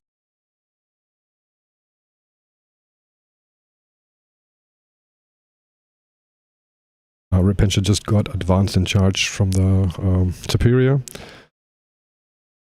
so they can certainly engage the Ravenous and get that movement, all them going. I'm curious about what he does with Celestine. This is now too far away to engage the Gene Stealers, and it's very expensive to just go into that one Tyranid warrior. I think there's also the Rippers who have to die, and I think maybe what he will do is Celestine just clear off these Rippers and then hide behind, which then again opens up for the counter charge from the Gene Stealers. So there's whatever Matthias does, there's always counter charge ability here, and whatever he drops in the middle is also but not he has safe. to live with that. Pardon? He has to live with that, and he needs to do something.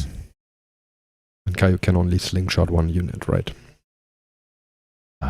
Well, I don't think he needs to slingshot any unit. No, he's close enough to just go for it. There's one unit, but I think that will be the backup unit. So if he needs to go out with both, maybe Gene Stealer unit, then he just have to figure out if he's going for the to back up the one on the upper part of the map or on the lower one. Yeah, people still hitting that raffle. Just go for it. Everybody gets one vote or one ticket. Exclamation mark Raffle, Ausrufezeichen Raffle. Raffle. Yes. I think we picked a very, very good first game. Love it. Yeah, it's a great one. Try to get some close-up shots.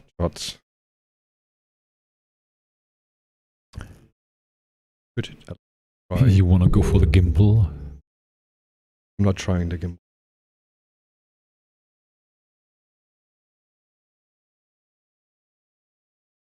Yes, Raffle, exclamation mark 11, exclamation mark 11, 11, 11, exclamation mark is exactly the thing. Yeah. I think I'm just gonna move from here. Over here. Putting my Rhino on both markers. It's possible. Probably not. You have to model for advantage.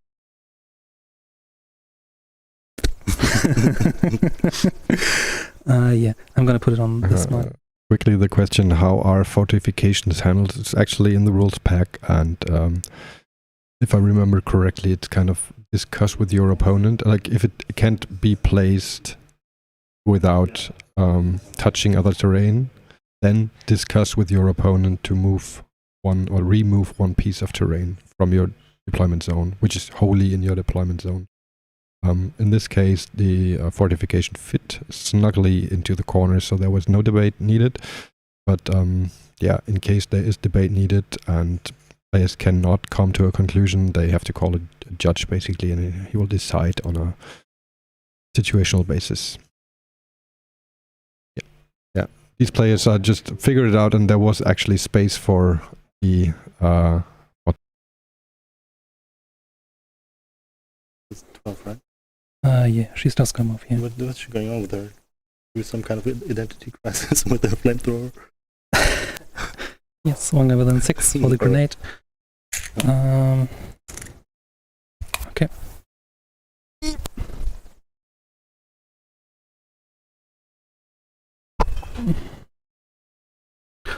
this guy is still standing on the marker, so Sure. right now I got like Yeah. 4 guys. On this one, right? On this objective.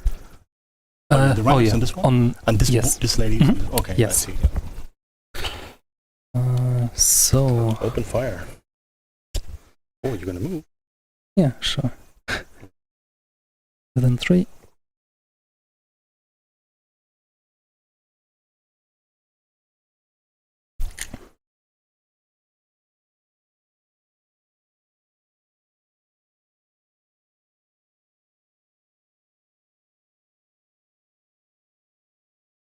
Two wounds each. Ooh, okay. Sacrosan's moving up the board. I just assume that Repentia will follow up. We will see. So the Sacrosans have OBSEC now. They regain that marker no matter what. And they will, of course, kill 3 Ravenous with their 9 wounds and 5 up safe. So that shouldn't be a problem. I think Matthias will also regain the bottom right objectives, both of them. At least for this round. I think he might also drop something there. But that still doesn't give stranglehold, right? No. He needs to clear all the Rippers. He needs to kill the Rippers because the Gene Stealer are not on the objective on the upper left.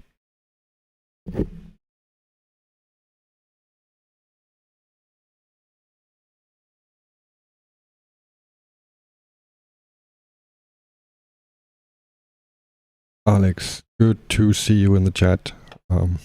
Pity you're not here. It was my favorite orc. Man, you were pulling it for the team, and now you're in Munich. Anyways, enjoy the watch. If you have time, enjoy a beer. Just joined watching Caio versus Matthias. It's battle round 2. It's Matthias's turn, bottom of 2, and well, he's kind of pressured already. He has problems getting stranglehold 2 times in a row now. He will be able to clear the right half of the board, but nothing more probably, which leaves him open to counterattacks from Gene Stealers, which are perfect against the Sisters Infantry. And probably I will be able to put him on a 0 again on primary, whereas Matthias cannot deny Caio's 10, I guess. It will be hard to deny 10. What do you think, Sebastian? Can Matthias deny him like Caio a 10? Primary? Hmm? Yeah. And now he can. They've come I didn't see that was. Well, he needs to kill the Ripper Swarm either way. The Gene Stealers are not on the objective mark. They are. No, they're not. They should be. On the lower. Yeah. Not on the upper one. Okay. No. Yeah. They are on that objective. Yeah, aber nicht auf. Okay. Mm-hmm. And there's camera doesn't show it, but there it seems to be 9 inches of space to be able to drop a unit of Zephyrim or Seraphim or whatever Fim. They can get in range of Ripper. He needs to kill all of us. That he can definitely get the other 2 markers on the lower corner. Yeah, and if you can clear one objective, you get Stranglehold as well, right? That's really important. It's a big swing. It's a Stranglehold and getting Caio on 5. And this situation leads to that Caio needs to push the second Gene Stealer unit on the upper side. Yeah, of course. But I think he's willing to do that anyways. Well, that will be out of the question. Yes. There will be genes stolen. Maybe even seeds planted.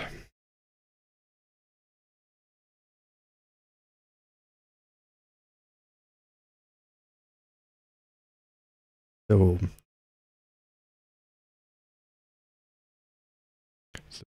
the only unfortunate thing is that we don't have access to the big rooms now. See how the other tables go. That is a pity. And Calvin needs to play. Pity as well. It is.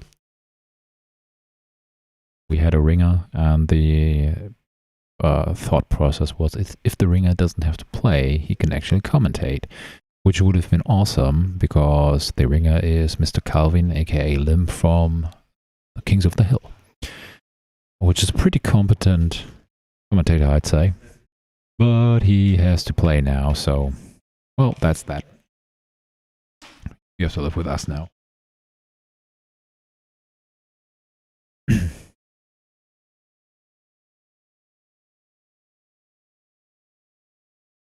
Okay, so for the shooting phase, I will give the microphone to the players.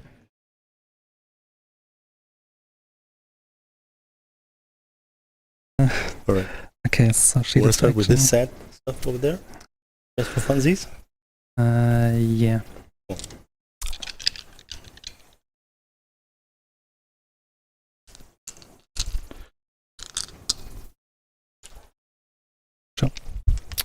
Celestine into this guy's 1 grenade.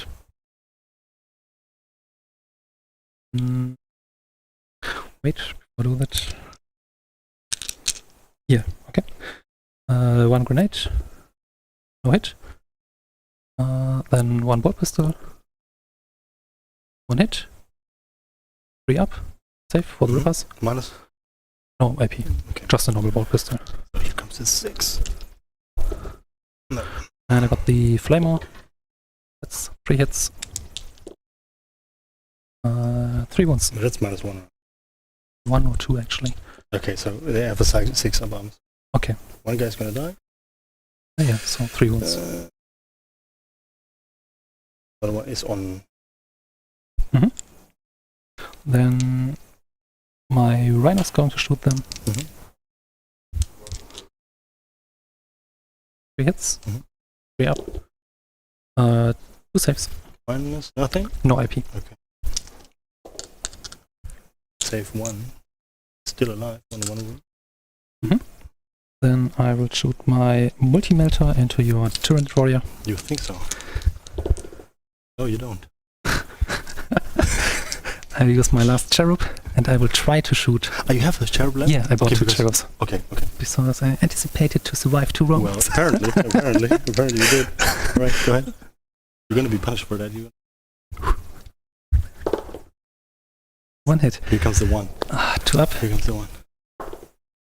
The 6 or It's a 6. 6. Okay. Okay, so 1 guy is dead. Well. And I will get a miracle dice. I will get my first miracle dice for killing them. I will roll it later because I got it out of the face. Okay, so the Flamer Guards, 1 CP for the Mortal Wound stratagem. Range. And, Mortal Wounds also on top. Yeah. Okay. I, And the range is other stratagem or? plus 4 inch and Mortal Wounds. It's one. both. Okay. The same. Let's see if I have to pay it. Yes, I do. I'm down to 6. So 2 flamers into this, and 2 flamers into this. What? And it's Seraphim, because I understood it. You said Sephirim. Okay. No. So It's Sephirim and Seraphim. I get it. Okay. Yeah, sure. It's GW. The naming of these is One is S and one is Z. not very comfortable. All right. So flamers into the rippers from the Seraphim. And with a mortal wound stratagem. Yeah, Doing so they everything. have 16 inches flamers who do mortal wounds on 4 plus 2 wound, right? But he has 9 wounds to chew through, so that's it's not an auto kill. And he doesn't want to charge those, right? And they're far away. And they might even be in synapse range of the Swarm Lord, which is conveniently placed.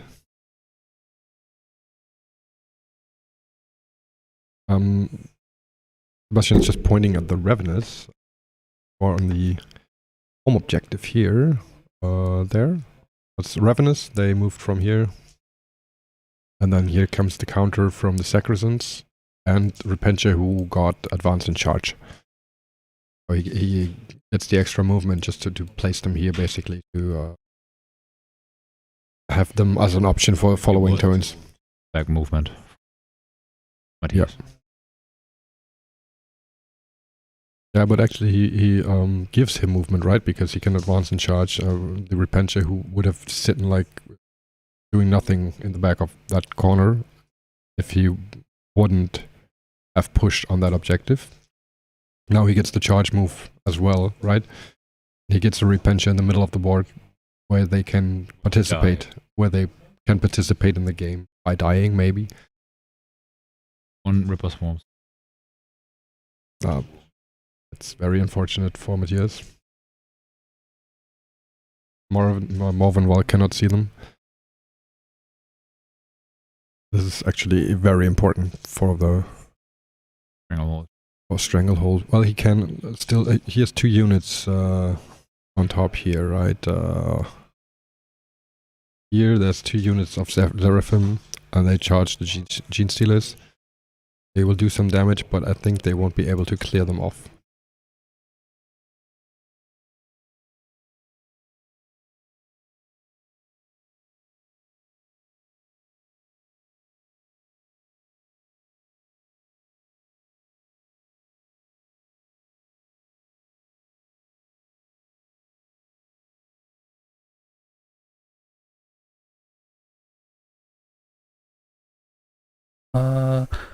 Root reroll. 2 times AP1 only. AP1. It's a heavy bolter. Damage 2. It's up. Yep. Okay. Yeah. And then 6, 7, 8, 9, 12 shots into those guys. Hitting on 2s. Reroll once. They're hitting on 3s, by the way. -1. 12. So you can rule this one, yeah, exactly. Yeah. Okay. There's one here. Yeah. No, there was rule 1, but anyway, okay. it didn't work. Okay. 10 hits. 3 up. 3 up. That's 9 wounds. 2, 6. Oh no, I need 8, sorry. 8? Okay. Yes. 8 saves. 5 up. Yes. Quite a bunch. And feel no pain. There's 1 wound each, right? Yeah. Okay. That's good. 2 hits.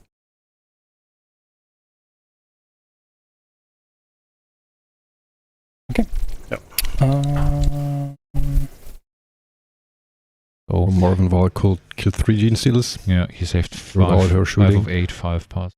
Yeah, that's decent. Well, Matthias did the same last round. 7 5-ups in a row. Also rather decent. I would... Even 5,000. Yeah.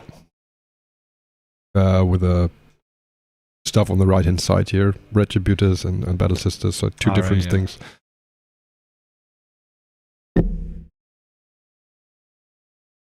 Do you think is the magic numbers that Gene Stealer need to have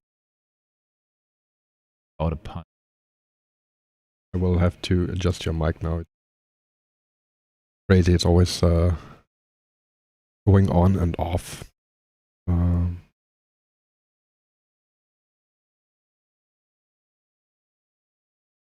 hope Seb's mic is getting better now.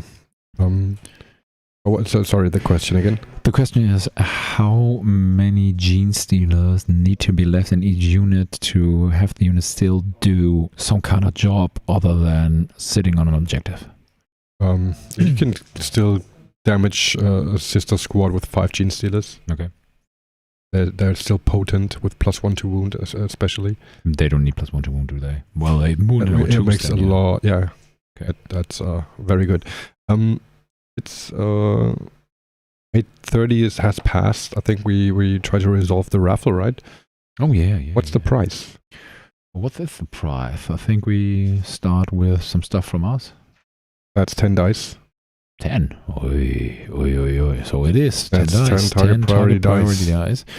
10 of those nice dice. You don't get more chances if you participate. If you write the raffle up more often. Anyways, so it's 10 of those nice dice that you can see on the table actually. Yes. So let's see if that works. That's the important question. Oh no. Somehow there are no eligible users to win the giveaway. What the? Here is.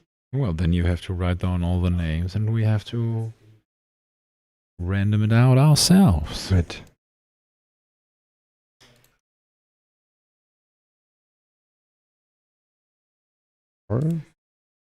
Eligible.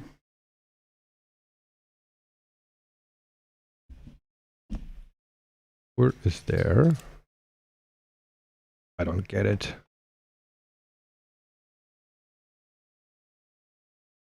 I will have to figure that out. How to write all the names down for now. Do some roll off kind of thing.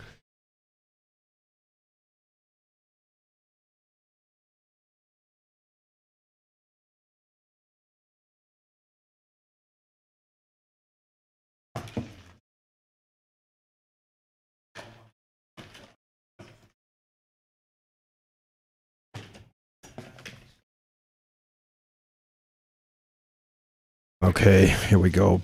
Bookkeeping at its finest. Yes, I see a lot of dead Gene Stealer, actually. But Yeah, you please entertain the people. I will do the raffle count. They will come to it comes with the price tag, actually. He charged in both units of Seraphim into the Gene Stealer. I think he will get the marker with the Gene Stealers on, and then lose both squads in the return or in the next turn, where the other Gene Stealer unit will come out and play. So that's basically what I think will happen. If it happens, we'll see that. But yeah, he's with 2 of the units in close combat. And on the lower side, there will basically... He's charging the Rippers to finish them off, of course. But he's very empty then. There's a lot of stuff that can shoot at the units on the lower table side. He cleared off his own objective from the Ravenous. If he gets a clear cut through the Gene Stealers, I think he will be in good shape, actually, or in okay shape, I'd say, like that, because Kayu still got 2 units of Gene Stealer left. On the other hand, Matthias will have managed to even the switching game out, let's say it like that, because Kayu will be down to 2 units of Gene Stealer, while there are still 2 units of Repentia.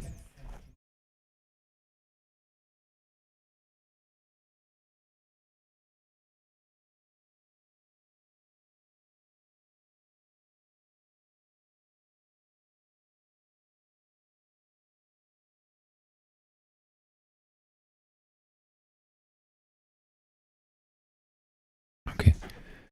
He gives the Seraphim all hit rerolls, paying 2 CP for that.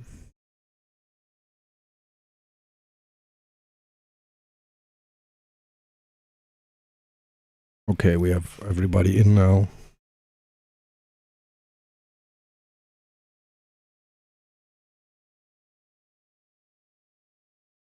Exactly 20 people. Do we have a D20, Andy? Yes.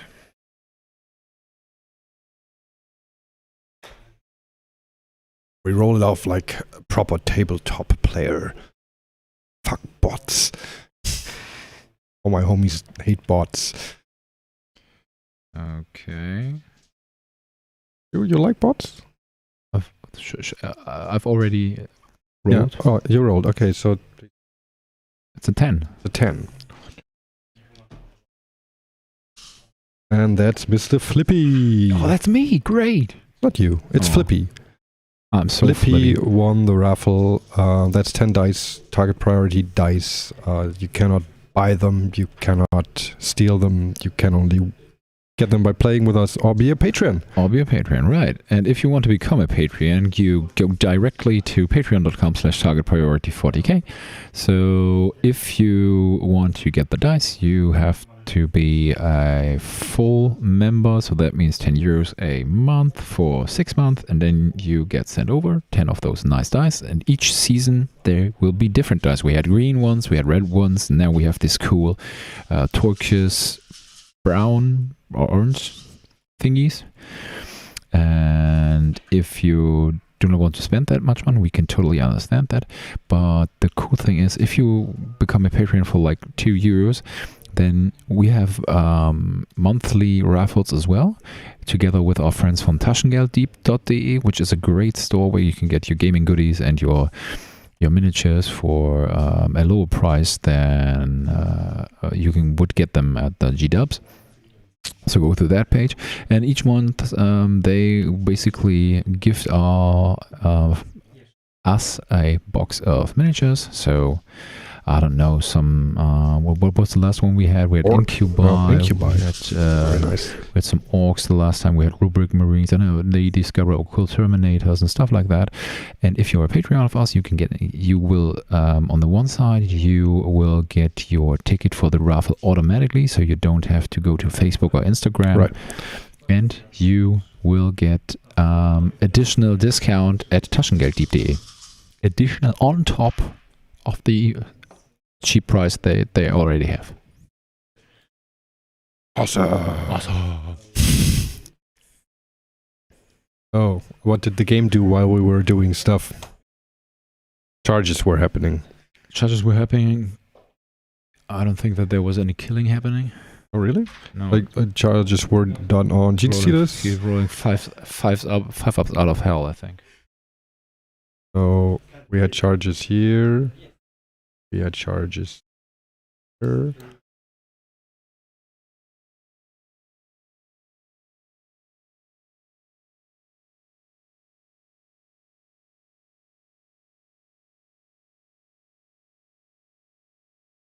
Just spend a CP to reroll.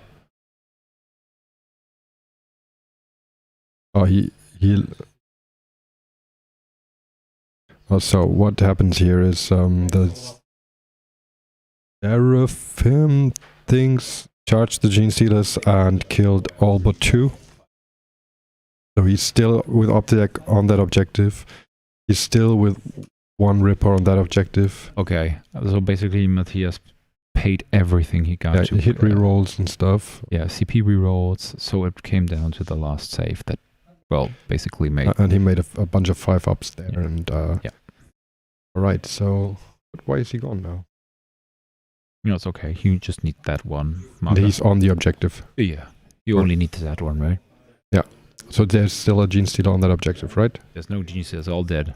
Why are they dead now? I thought they one lived. No. Oh, okay. He had to reroll for the last one and didn't make the roll. Okay.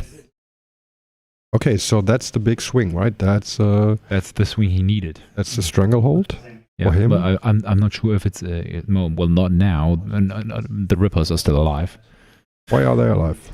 because they didn't fought up until now. All right, so they will be killed by Celestine and her friends. I don't know. Yeah, they will. Maybe. No, they will. And by the Rhino. Don't forget the Rhino. Oh, it's not as good in close combat as a Raider from the Drukhari, so. Barely. So thank you very much to 50 viewers. That's Yeah, awesome. a consistent That's awesome. 50 viewers. Very That's nice. awesome, man. Really cool. So Flippy, if you could give us a... Oh, did you already... Yeah. He shoots us an email. Okay. He's aware. I was just going to say, if you just could forget that you won anything. Oh, yeah, okay. That saves us a lot of dice. Yeah. Yeah. Folks, what do you think about the game? How is it going? What do you think about the game state? Where's the upper hand? Let us share your expertise, please.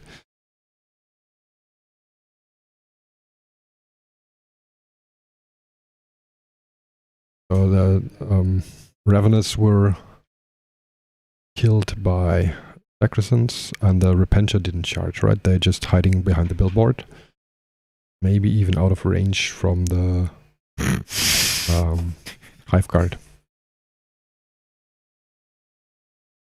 Seb has. So is that Anything cool or on is his that head. not cool? It's not cool.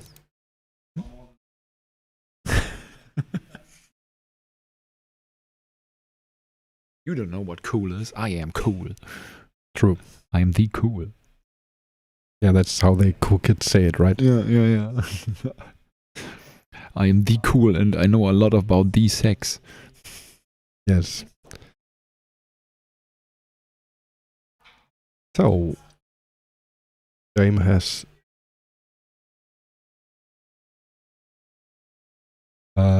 shifted a bit. I think this was very important for Matthias. Push Caillou off of one objective. You just Matthias, did you do Octarius?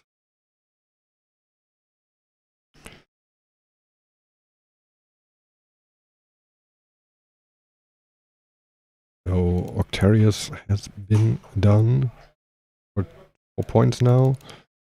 Then Stranglehold has been done for 3. And what? It wasn't Ahau that was screaming, it was Dean. So we're advancing to battle round 3. Caillou is on 2 CP now. Okay, we got your mail, Flippy. And Caillou gets 5 points on primary. He will retrieve Octarius data again for 8. He will engage on all fronts for at least 2. I think he still has the upper hand in this. We can doesn't work this way. Whoop. Sorry, folks. Yeah, we can just fill up to the last and just count them down if something dies, so we know the score there. No, that's Octarius data. Oh, that's not to the last. Scusi. No, that's Stranglehold. No. Just a joke. Shut up. All right.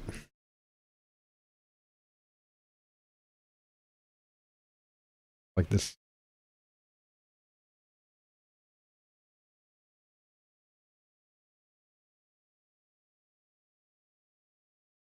Do have range on stuff. For example, the Rhino or the Seraphim on top. We see Gene Stealers coming out of the remaining Gene Stealer squad that is yet untouched here. We know what they want to do.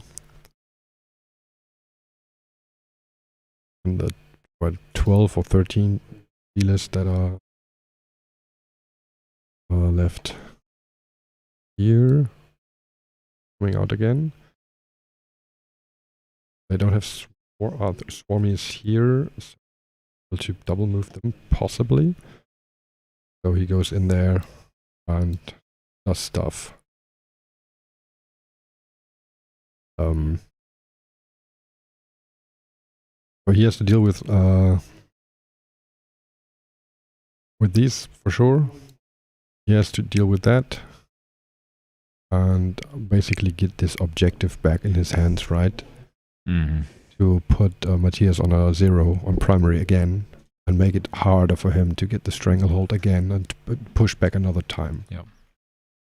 He still has 5 and Zephyrim in reserve, so can do the same thing again, like something like this, right? With the right miracle dice. That is Severum or Seraphim? He has brought down the Seraphim with the pistols and flamers, and the Zephyrim are still up, and they are close combat. Yeah.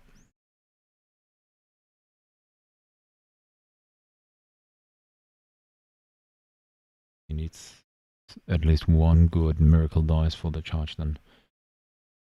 If they come down. Like 3 5s sitting there. Can I have a look?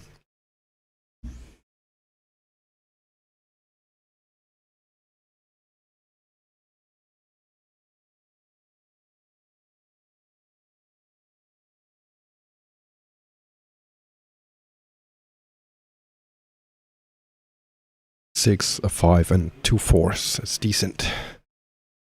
That's pretty good. Yep. That shall work out for the charge at least. Yeah, he can bring in one squad for sure. But this is the turn, right? After this turn, We know it. we should know yeah. it. Yeah. If This Caillou is- can block out the some more primary, then Matthias will not be able to catch up. No, he's never, like, even if he's going second, he's probably not doing 15 in the last battle round, or even if he does, he gets to 25 primary. I mean, he still got his 2 Repentia squads, Yeah, he has a lot of stuff left. No question. and they are 2 fast. characters, two hard-hitting characters. He might need Sacristans. one of the jump pack units for the last turn to jump on some of Yeah, the to make the 15. He's got Celestine for that. Are the Gene Stealer going for Celestine? I think they might be, but because that's what holds him the objective there, right? Yeah. I think they have to die. I think with a +1/2 wound, that's actually possible.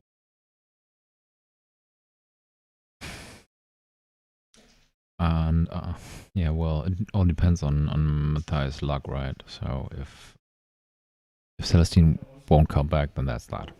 Yeah. Yeah. On the other hand, if the Gene Stealer get there, maybe Caillou will not roll like crazy like the last time. Morganval will finish at least this unit of Gene Stealers off. Yeah, them. might be. Hmm? But she doesn't have that many shots, right? Well, last time 3 died and he saved 5, so at least capable of Can killing put a at least dent there, 5. yeah. Well, that's alright. Some should die now, but he needs to get more offense, like with the Sacristans and with the I think, and with Morganval. I think the time is over to set back. He needs to do something offensive and hope that his TTLs doesn't die. I think that's very important. Yeah, he has to engage them and still make them survive somehow. Yep. Whereas, Which is doable with Sister's characters. Yep. And the Yeah, of course. Sacristans won't die as well, I don't think. Yeah. And Caillou's Hero Duel is actually pretty wounded.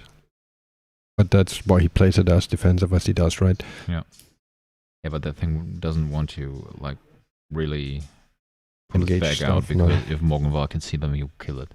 Yeah, She will kill it. very likely. And she doesn't get an angle on it. At least this turn. But maybe that's kind of what Matthias is banking off. We'll see it with the next turn, actually, how he moves Val. What's his plan with Sacristans and Val and the Repentia? What is he going to do? He has advance on charge on the Repentia, so that they have quite a threat range. But not like infinite, right? It's not Gene Stealer threat range. They cannot jump on the faraway objectives easily.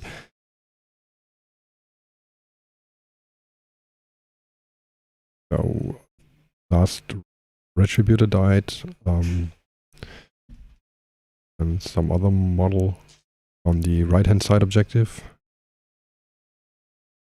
So there's just the Rhino and the Celestine and her friends left on the right-hand side, or bottom right-hand side.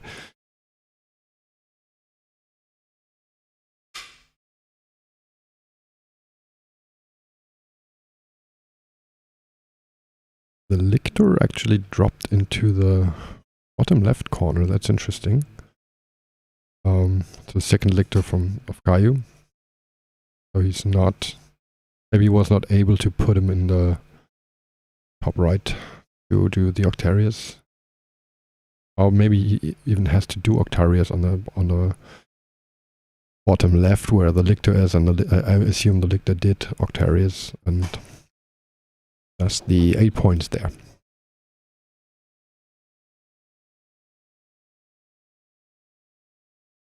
So there comes the double move from the Gene Stealers. And they are going to be able to charge from out of line of sight.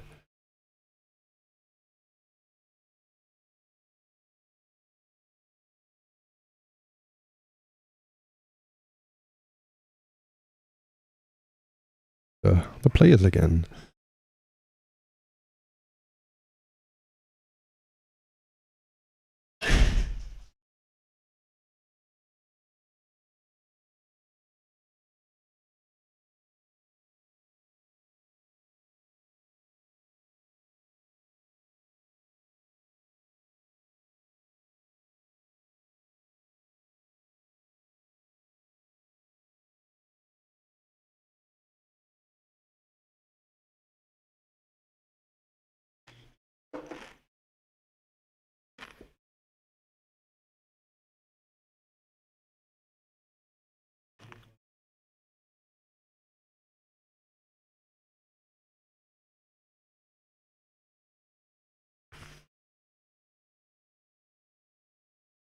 Is very carefully talking out the intricate close combat moves. Like that's most important. Like wrapping, trapping, getting models into engagement range. They are doing a very good job there. Playing the game together.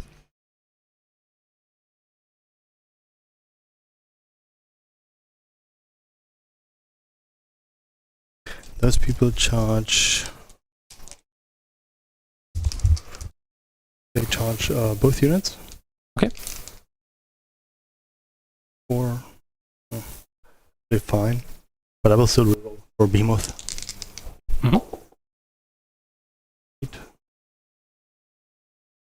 So I do this weird thing where I charge both, stay same distance away from you, and then pile in away from them. So you cannot heroically intervene. If you charged him, I cannot do no heroic intervention anyways. Exactly. But that's the whole point. So I will not do, because the point is I want to kill the Rhino. Right? So since I don't have 3 CP to kill you all the way through. Right? So I just want to, so I stay 1 inch away from both. Oh yeah, but with the charge. you have to be within. Okay, I get it. You get my point? Yes. So same distance, and then I choose, since it's the same distance, when I pile in, and I pile in the direction of the Rhino and move out of the 1 inch of Celestine. Yes. So 1-1 and then more than 1. Exactly. So if you do not kill the Rhino. Exactly. So you cannot heroically intervene, and you also cannot pile in and strike. Yes. That's basically the whole point. Okay. Sure.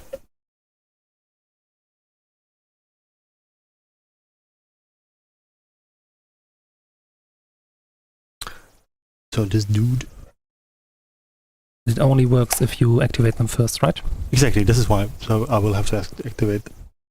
No, what do you mean? Yeah, if you can interrupt. So okay. Yeah. Certainly. Yeah.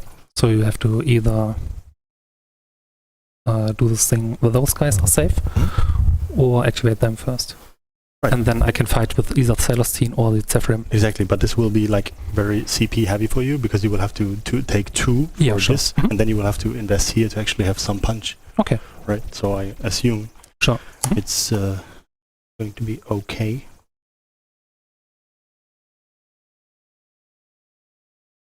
So everybody else is just going to attack the Rhino. Probably he has to go a little bit back. Yeah, absolutely. Okay. So any more charges? This no, that's it with the charges. Okay, so I guess you're starting there. I think if I'm actually afraid, what their weapons are damage 2, damage 1. Power swords. Damage 1. Damage 1, yes. Damage 1, and hers is damage 2, right? Yes. They And don't have she's any doing mortal rerolls or wounds. something, but they hit all of them hit on 2s, right? Yes. And strength, her is 6 and her they are 5. She has 7 minus 4 2, and they have 4 minus 3 1. Okay.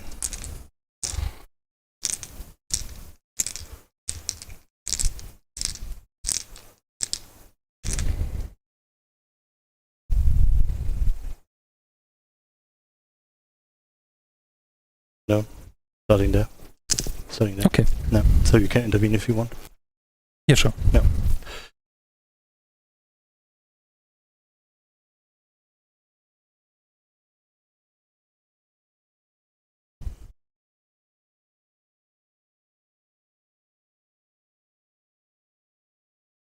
Like 8. Okay. Zehn, 11. 16, mache ich das zweimal. 3s.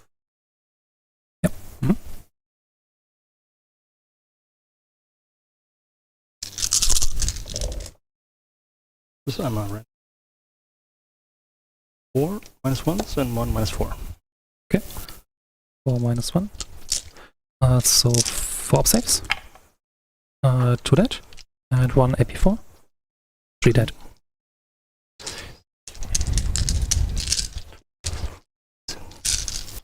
Second wave.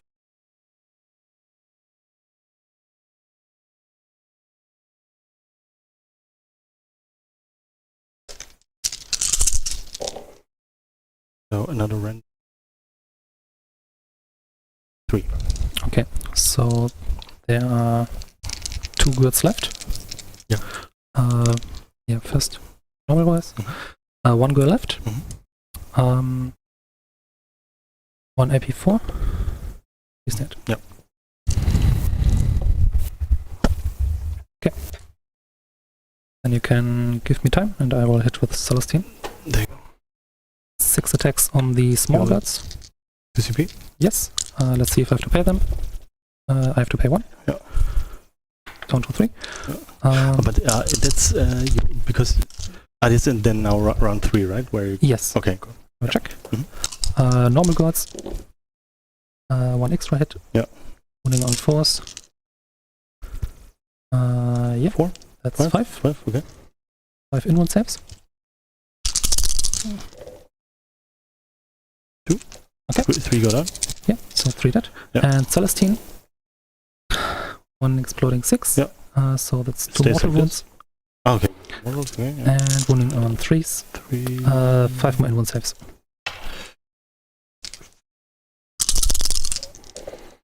That's 2 more, so it's 6 plus 2. Yes. Right? So 8 dead. 6 plus 2. Yes. So Yeah. 6 dead and 2 more from the mortal wound. So that's 8 dead. Right. So close combat action. What do you think? Gaio decided to attack first with the top left gene stealers to kill the Seraphim, which he did, and secured his 2 objectives on the top left, which allowed Matthias to interrupt with Celestine and her friends, now killing 8 gene stealers. So there's less than 10 left, maybe, yeah. It should be 8 left. And no, it's that unit actually had already taken a dent, so it should be 5 left. Yeah, the 8 died Yeah. now, And and 3 3 before. died before that. Yeah, So, 7, 5 left. Excellent, yeah. that doesn't do a shit. They don't actually. kill Rhino and they don't kill Celestine for sure, but they will take the objective, I guess, and just. No. Oh no, he think- gets based, and that puts Matthias on a 5. Important. These are all important points, right? Yeah. I think he comes back into it a bit. Gene Stealer aren't fearless, are they? No, they have leadership 10, but they are not fearless. So when they lose 8, they will roll morale, and they will probably fail morale. Yep. They probably will. I don't think Caillou has any CP left.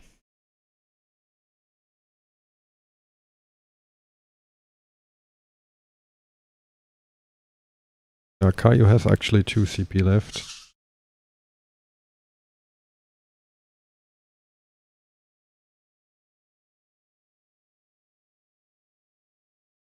Two as well.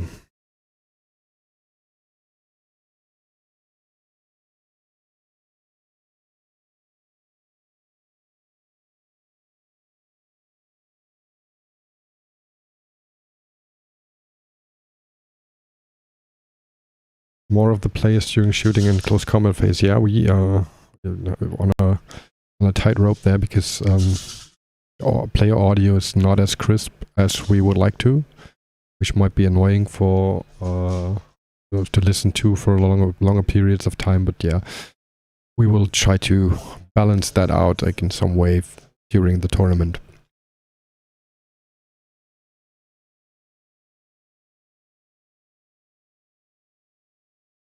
So what Matthias does here is basing the important gene stealer models so they cannot get onto the bottom right objective.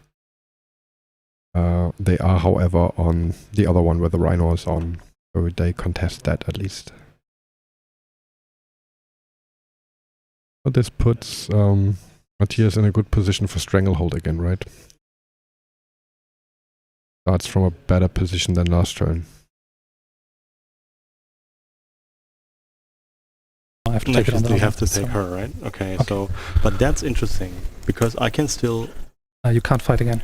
No, I cannot, but I can do plant attack on a 2-up immortal. Okay, but it's after fighting, isn't it? It's after I struck, like right now, and if a model that's not a vehicle did not die, you can roll a 2-up for 1 CP and you get a... But can you do the consolidation afterwards? Or is it No. after fighting? No. So you can't get on the marker. Yeah, you're right. Mhm. Or actually, let's check real quick. Okay.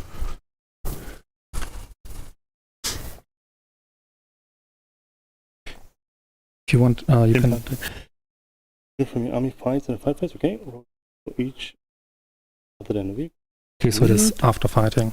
So the fight is basically completed. Yeah, I guess, yeah. Mhm. Yeah. So That's that's not, a cool trick. You can, that's not gonna do anything. try to kill it. That's not gonna do anything for me.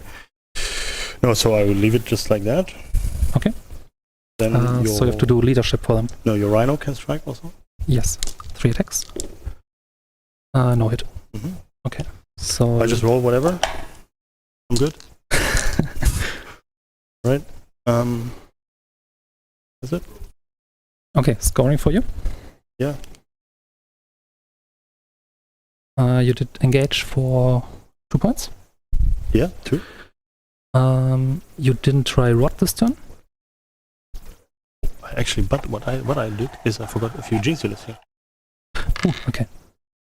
So you can do rot later, Yeah. easily. Yeah. And yeah, that's it. So you're controlling 3 markers, Yeah. 4 markers, Yeah, 4. That's and only 2 for me. yeah. So you get 5. Yes. Yeah. Okay. Sorry. Okay, command phase. Mhm. Val is going to buffer herself again for those guys. Mhm. Objective secured on the Sacrosands. +1 attack on the Sacrosands. Nope. Nope. +1 charge on the Sacrosands. Nope. Okay. She's going to give Oh, there we are. So that should be the score right now. Matthias gets his claws into the primary mission finally, with a shy 5 points.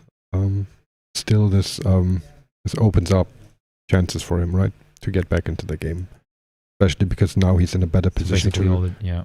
score Stranglehold again, because he only has to clear 1 objective now. Yeah, the thing is there's not much punch left for Caillou. Exactly. And I think Matthias is in a good position for late game to Yeah. actually get a 15 in the end. Yeah. And maybe another 5, maybe even a 10, because Caillou is not going to be able to contest the right-hand side now. Definitely think about to go offensive with Morgan and Var, kill a lot of gene stealers Yes. on the upper side. Yeah. Maybe you would even think about, well, fuck it, maybe I lose the 5, but in the long run, you can get so many points Yeah. by killing the leftover gene stealers. Yes. If he... look at what Caillou has left is the fire base in his left-hand side. Yeah. And then a squishy unit of 16 gene stealers on top. Yeah, but this is all about thinking fast now. They need to be quick. Yes, The very clock much. Very runs much. out for both of them.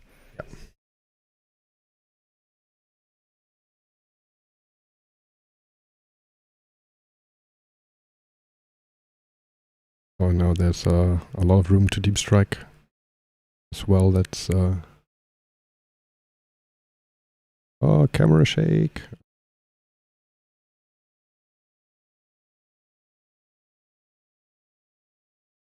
Yeah, sorry if that gives you motion sickness here. Will come to a halt at one point.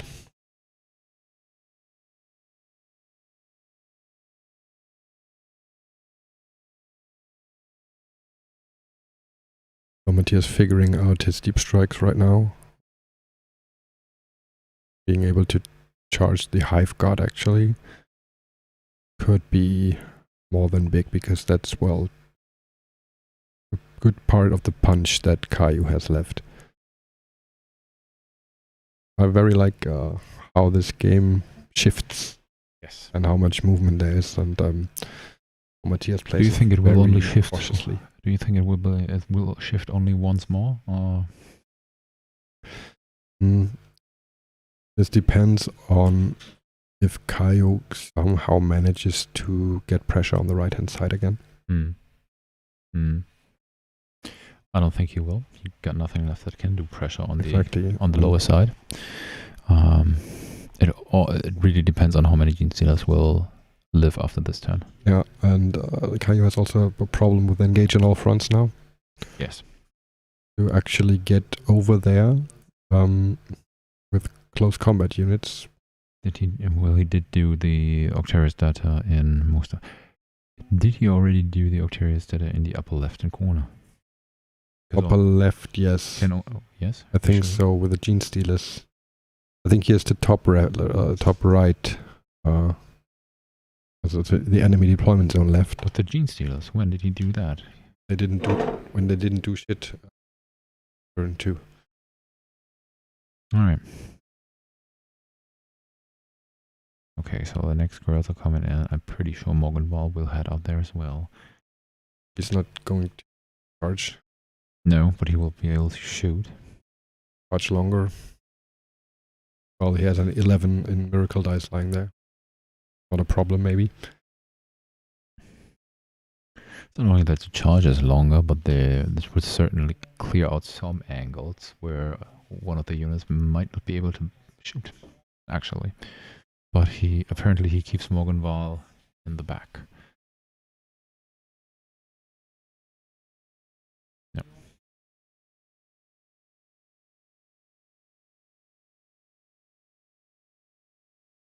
Okay, that's the plan. The sacristans get objective secured now. He plans to charge the one drone that the Pyrovore blasted there last turn because it didn't hit this target, so basically did what he wanted to do. But now this little thingy will be used as a slingshot. So it will get charged and he will spread out onto the objective marker with OBSEC units and try to clear out as many Gene Stealers beforehand, so he will get the marker with his OBSEC. Sounds like a plan. How he's actually getting Caillou into trouble. With the last unit of Gene Stealer out,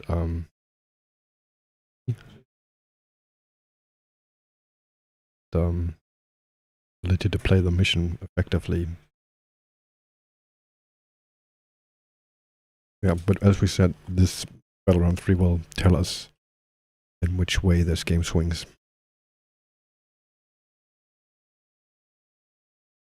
And a couple of 9-inch charges where he cannot use Miracle Dice, right? Still dependent on luck. This plan is not perfect. Yeah, absolutely. And I think he has to go for it. Because he can do the decisive action. If he keeps cautious now, then it's too late. Then he loses out. There is no reason to go cautious. No, exactly, because he loses the game.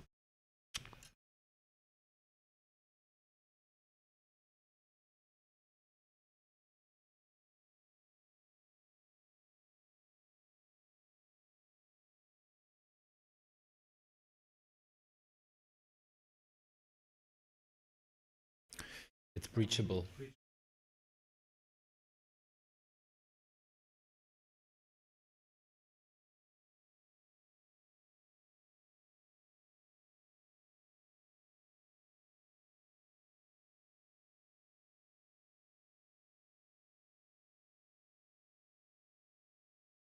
So all them girls are coming out now. Okay, so the first... Yeah, well, there's no point in holding stuff back because there's only so much shooting, right? This is actually one turn to light, I think. I think so. Maybe not. No. Yeah, he should have. The thing is, he couldn't have gone very far in the turn beforehand because the Revenants were there. Mm. But in a ideal world, they should be like In the action. yeah, not there where they are now, because there certainly is no action. Right. But well, there's Morgenthau moved out as we thought. predicted, yeah, So with the Sacrosands. yeah, so basically, Oh, no, not with the Zephyrim. yeah. So the Gene Stealer will die. I'm pretty sure of that. Both units of Gene Stealer will die. There will be not much left, but interesting thing is on how the charges will work.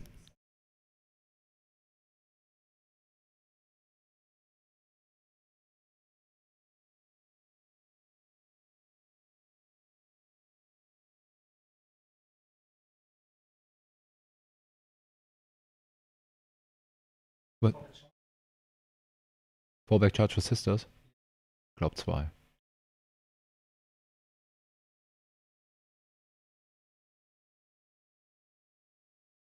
I don't know stratagems. Don't take my word for it though. Yeah, this is the term where resources get scarce. P units.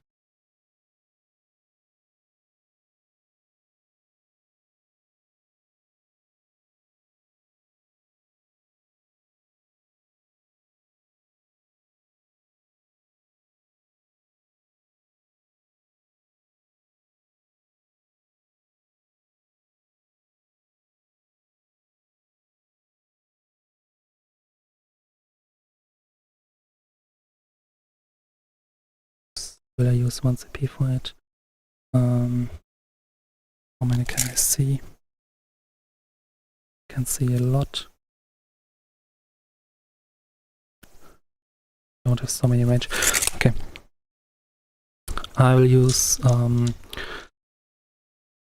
CP for the Flamer to do mortal wounds. Yep. Nothing else I can see with Val, right? And nothing else I can see with those skirts. Mm. Okay. They will do the mortal wound stratagram into them. Yeah. That's 2 bolt pistols and 2 flamer. Okay, they're in front. Okay, that's Okay. 1 CP or how many? Yes, 1 CP. Yeah. 1, 2, 3. Bolt pistol. 1 hit. 1 wound. Okay, Yeah, 1 hit. Flamer. 10, 15. 15 with 2 flamers. Yeah, they have 2 each. So 4 flamers. Oh wow. Okay. Yeah, of course. Yeah, sure. Wounding on. Of course.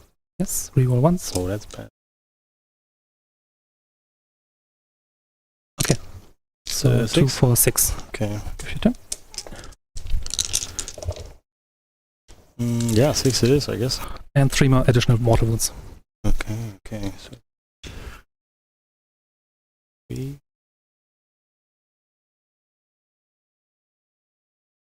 Okay. Yeah.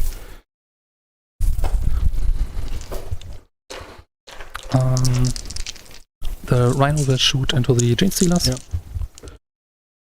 Oh yeah. Oh yeah, all of them. Yeah, right. 2. Ah, fuck. I just thought about that. 2 wounds, you said? Yes. I'm sorry, man. I don't make a save. Okay. My bad. So stupid. Val is going to shoot into The the. rest. First, I'm going to shoot 1 bolt pistol at them. Yeah. 1 bolt pistol hits. 1 wound. Save. Oh, dies on the spot. Then Val shoot into them. Frack. Yeah. Launch number of shots. 9. 2, 5, 7, 8, 9. Hitting on 2s. Reroll. Yes, 9 hits. Mhm. 4 ups. 2. Reroll wound. 7 wounds. 6 and 7. 5, 1, 2, 6 3, dead. 5, Yeah, that's all of them. Okay. It's no more target. Yeah. Charge phase. Yes. The Zephyrim charge. They got 12 shots. 12 and the big shots one they got 12 shots. So they will only charge the Hive Guard. Yeah. Do you want to play Overwatch? No. Okay. I'll use the 6. First I will get one Miracle Dice for the shooting phase. It's a 6. Mhm. And I will use the 6, and then I will roll, and otherwise use my banner. 12. Okay.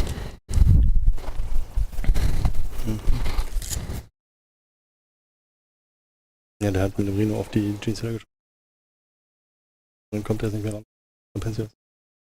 3-inch rogue intervention. Yes, of course, yeah. I'll try to go here.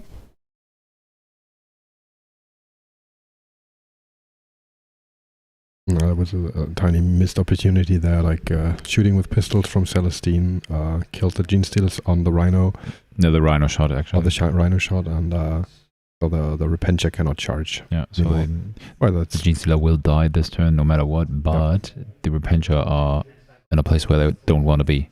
This is but it's not that bad actually. So depends actually. There were securance for the marker. Yeah.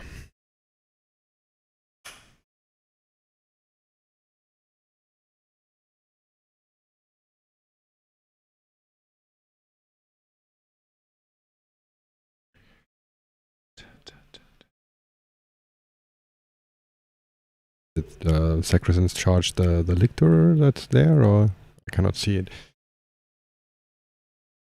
Thanks, Beast Block.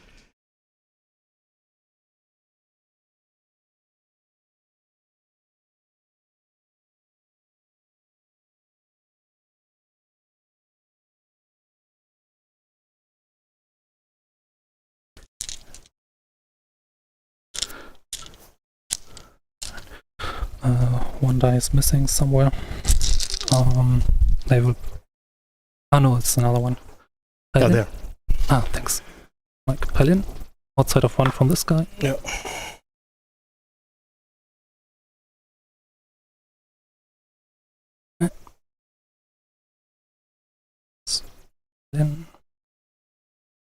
Then. Where's the last one? Die here. Ah, thanks. Yeah. Oh no, it's a king die. Oh. Ah, this one. Yes. Alright.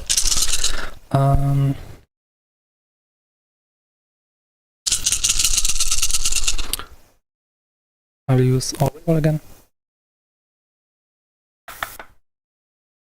Can I use it? Do you want to use it? No, I can just bind them. Do you have fallback shoot? No. I will stay at my CP. 21 attacks, 1 consolator, so 1 more attack.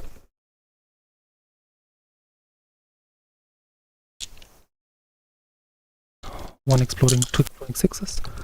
1 more 2. Toughness 4, 5? 5. Okay, so wounding on 5s.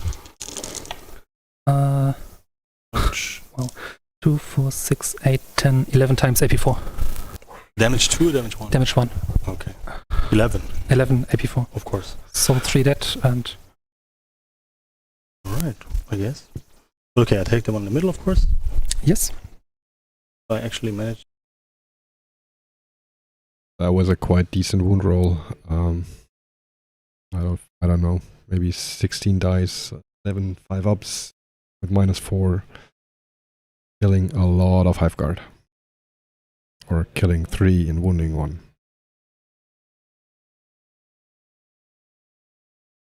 Closer than he was Yeah, before. yeah. But they can't. They are closer to this. How many guy. attacks do they have? 2 each. So you can fight back? No, Oh wait, yes. you should fight back there first. Ah, yeah, it's my, it's Yes. your turn, right? Okay, so, yeah, okay, it's just 4 dudes swinging to your Celestine. Yes.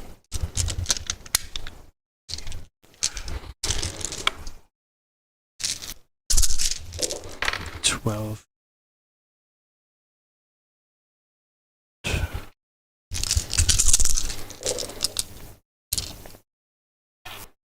That's 3 rending and 4 rending.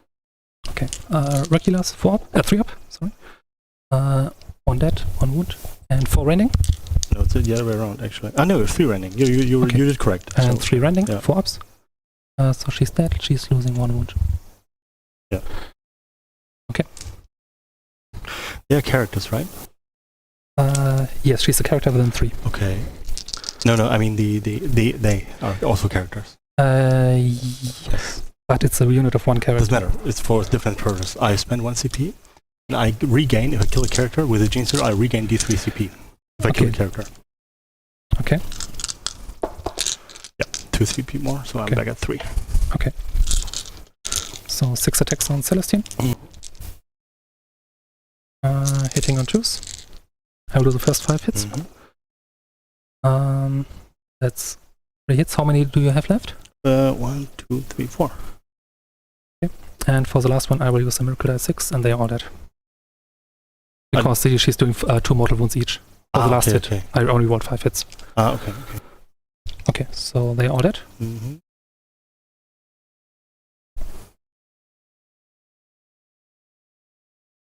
Okay, and then I will use Pile-In and Consolidation.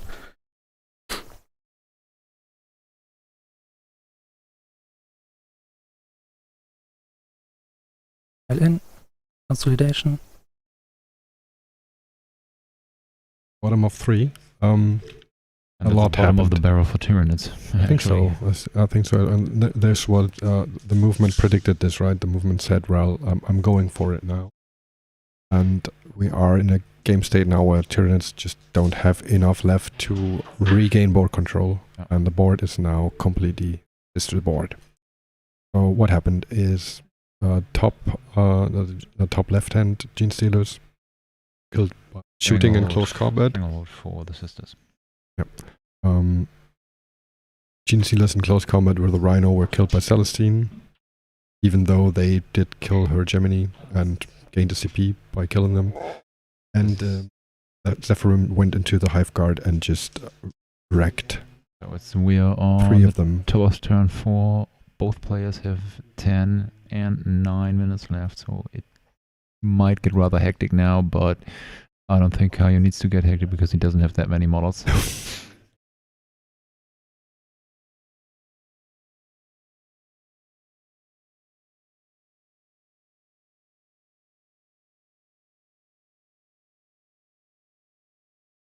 Stranglehold for Matthias. Do you know if he did Octarius? And Kai was still on 2 objectives, so he scores another.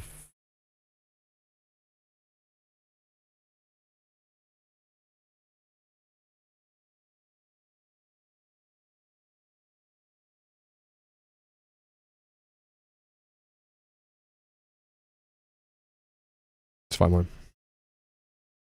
Oh, no Octarius this round for Matthias. We go into battle round 4. We get 5 points for controlling 2 objectives. For Kaio.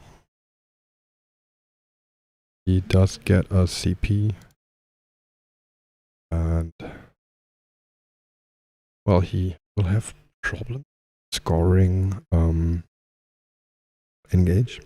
Gonna be hard. You get one of the right hand side quarters. Yeah, he won't do anything. There's means and ways, right? You can move out Swarm Lord and just slingshot him over. Like he can slingshot himself, go into the Sacrosands, and then he's Get only an additional point for engage while losing 5 points. Yeah, exactly. But it doesn't really make sense, right?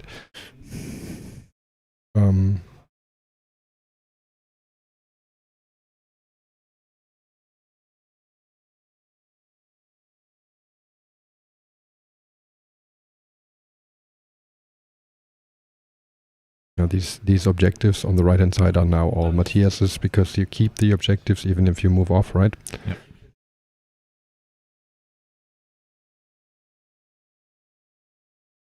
It's a little debate on when do you start controlling it. It's at the beginning of your command phase. When you control it at the beginning of your command phase, you can keep it as long as The opponent does not control it any other phase. Yep. Yeah, what are the options here? Hive Guard fell back, cannot shoot. Hero duel. Hive Guard don't have to fall back, right? They're out of currency. Or maybe out of close combat. Of close combat. Then they have a couple of shots left, but not going to be enough damage. And the hero duel has to take care of, well, what does it see, right? Yeah, what it sees, right? So the Hive Guard. He has to keep it back because of. Do you shoot at Sacriston with the Hive Guard? Not really, right? Well, what else are you gonna shoot, right? It doesn't matter because you're not contesting those objectives ever again. You're not getting there.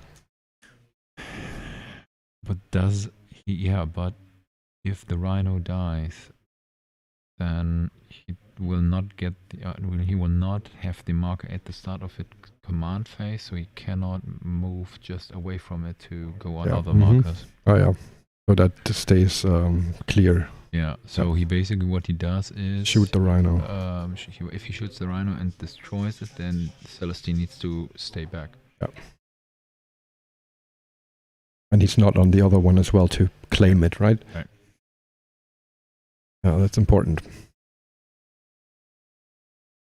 At least that's my thinking. Smite's going on. Oh, it's banned. 6 up ban, okay.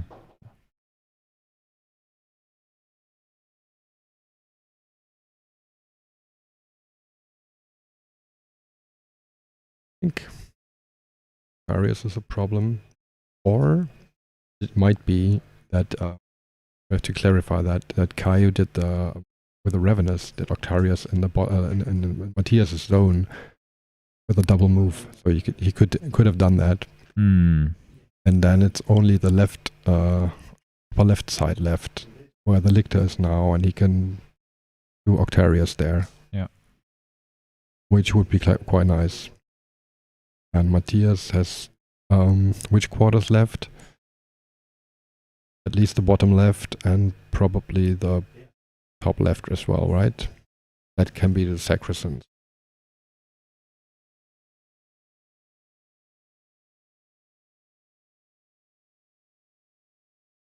They're calmly debating stuff while the clock is going down to 5 minutes. Impressive. Yeah, but I think Caio knows that he doesn't really need the time anymore. Those Ripper saw him though on that marker. That got him points for primary. Yeah, a lot.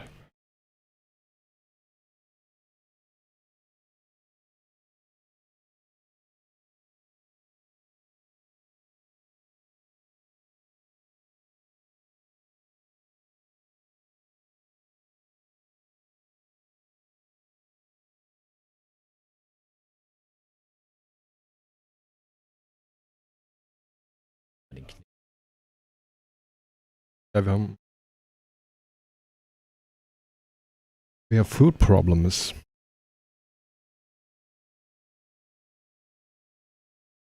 Really? Yeah, okay. It's a model. Okay. So he lost 1, he lost D3. Yeah, D3. Uh, He's down to 4. Let's see if I can do a heroic intervention with Celestine. I am within 6. No, I would actually, of course, not do that you're 4, 5, 6. You're 60 so yeah, I had 20 on the move. I can put it myself. 2, That's not 4, yes. Yeah. Okay. This, so he's down here. So let's say. And then, so this you're not getting 10. You're just getting 10. Yes. But you're probably getting 15 in the last. Yeah, because I'm scoring at the background. Yeah. And I will get. Well, it's hard to say. I think. At max, I will kill those 2 with both Repentant Squads. One advanced charge, the other charging. Yeah, we'll probably get 0 here. Yeah. That's for primary. Last is not going to change with me, also not with you. Yeah, I don't think I can kill your Hive Guard. No, I just go back with go back with everything. Yeah. not an issue. I can do 2 more rods. And I can do now 1 more engage. It's now the 4th turn for 2. Yes. And 5th turn you won't get engage anymore. No, or maybe just no. The second last, I I'm gonna would kill have to those. sacrifice something important, I think. Yeah, you would have to sacrifice 5 points to the last for 2 Yeah, points. so everything else is too far away. Maybe I could go with this dude, 9 plus, so 8, he moves 18 double move. Well, actually, he can triple move. He goes 18. Yeah, but he did rot, Yeah, in and the then he will 4th. die. In 4? Ah, he will die? Okay. Ah, from whatever. Okay. Yeah. Yeah, okay, sure. I got like 3 mortal wounds and Yeah, okay, all this okay, stuff. that's alright. Yes, okay, so give me the numbers. So we'll do engage for 3, 4, 5, 6, 7, 8, 9 points in total. Yep. That's then 20 primary. Yep. I don't think I can get you to the last. I don't see how. I have like 2 turns. 1 turn I could move here and here, and then I Now we'll force move more, like back even further. so I'm getting 10, 20, 30 primary. Yeah. So we both get this. I will do 2 more strangleholds. 2 more or 1 more? At the end of my turn. 4, yeah. Yeah, 2, turn 4, Yeah. turn 5. This turn I didn't. Yeah. I will get at least this Octavius Data. Those guys, or those guys. Yeah, it's 8 points. I don't think I can get this Octavius Data, as you will kill them. Yeah. So that's 8 points Octavius. Yeah. 3, 6, 9, 12 for this. 20, 50. Plus 15. 20 65. and 15, 65. Yeah. And you I think I'm get 10 points behind. and 20, 21 and 15. Yeah. 46. And No. 56. Is like 10 points behind, pretty much. 40. 40, 50.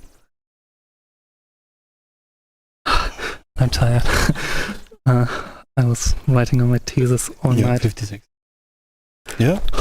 Good game. Good game. I Great game. got greedy at that corner. There's like actually that's the old. 6,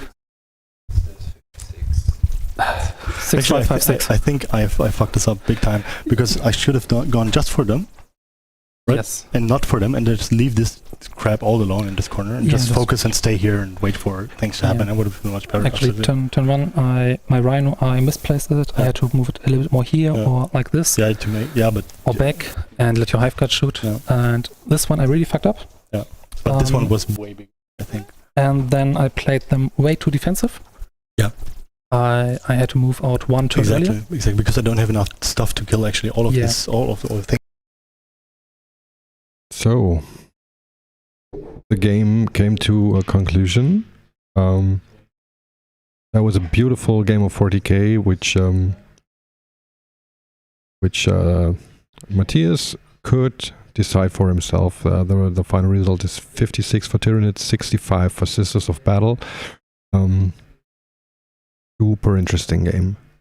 It had a big swing with a couple of good movement tricks from Matthias, especially charging that single spore mine and then getting a lot of movement with the Sacrosands, getting OBSEC on that objective, denying a lot of points, because we see it's a 9-point game. It's pretty close, even though Tyranids are like losing hard at the end, but he did score the first battle rounds pretty well, and he did Octarius, and he did to the last, and he did like decent on engage, so there was good scoring going on, and Matthias really squeezed it out at the end, and we're very, very happy to witness this game.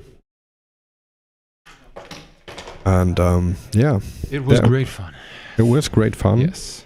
And that was the first game of the weekend. We have 5 more games coming 5 more to tomorrow come. and on Sunday. Tomorrow morning we will have, well, we don't know what we will have, but- but we will commentate in English, actually, and German. In actually. German, the first game, like tomorrow morning at 9 o'clock Central Indeed. European time. All right, and Which- now we're just trying to hunt down some food. Yes, we try to get ourselves some food. Thank you for joining us. Thank you for watching. For watching. Congrats, Floppy, on the Raffle win. Flippy. It's Flippy. Flippity flobbity, flabbity flab. All right, guys, we see you tomorrow morning at, when do we start? At 9? At 9. Yeah, so basically in the middle of the night then. Cheers, everybody. Take care, guys. Have a great night. See you then. Bye-bye.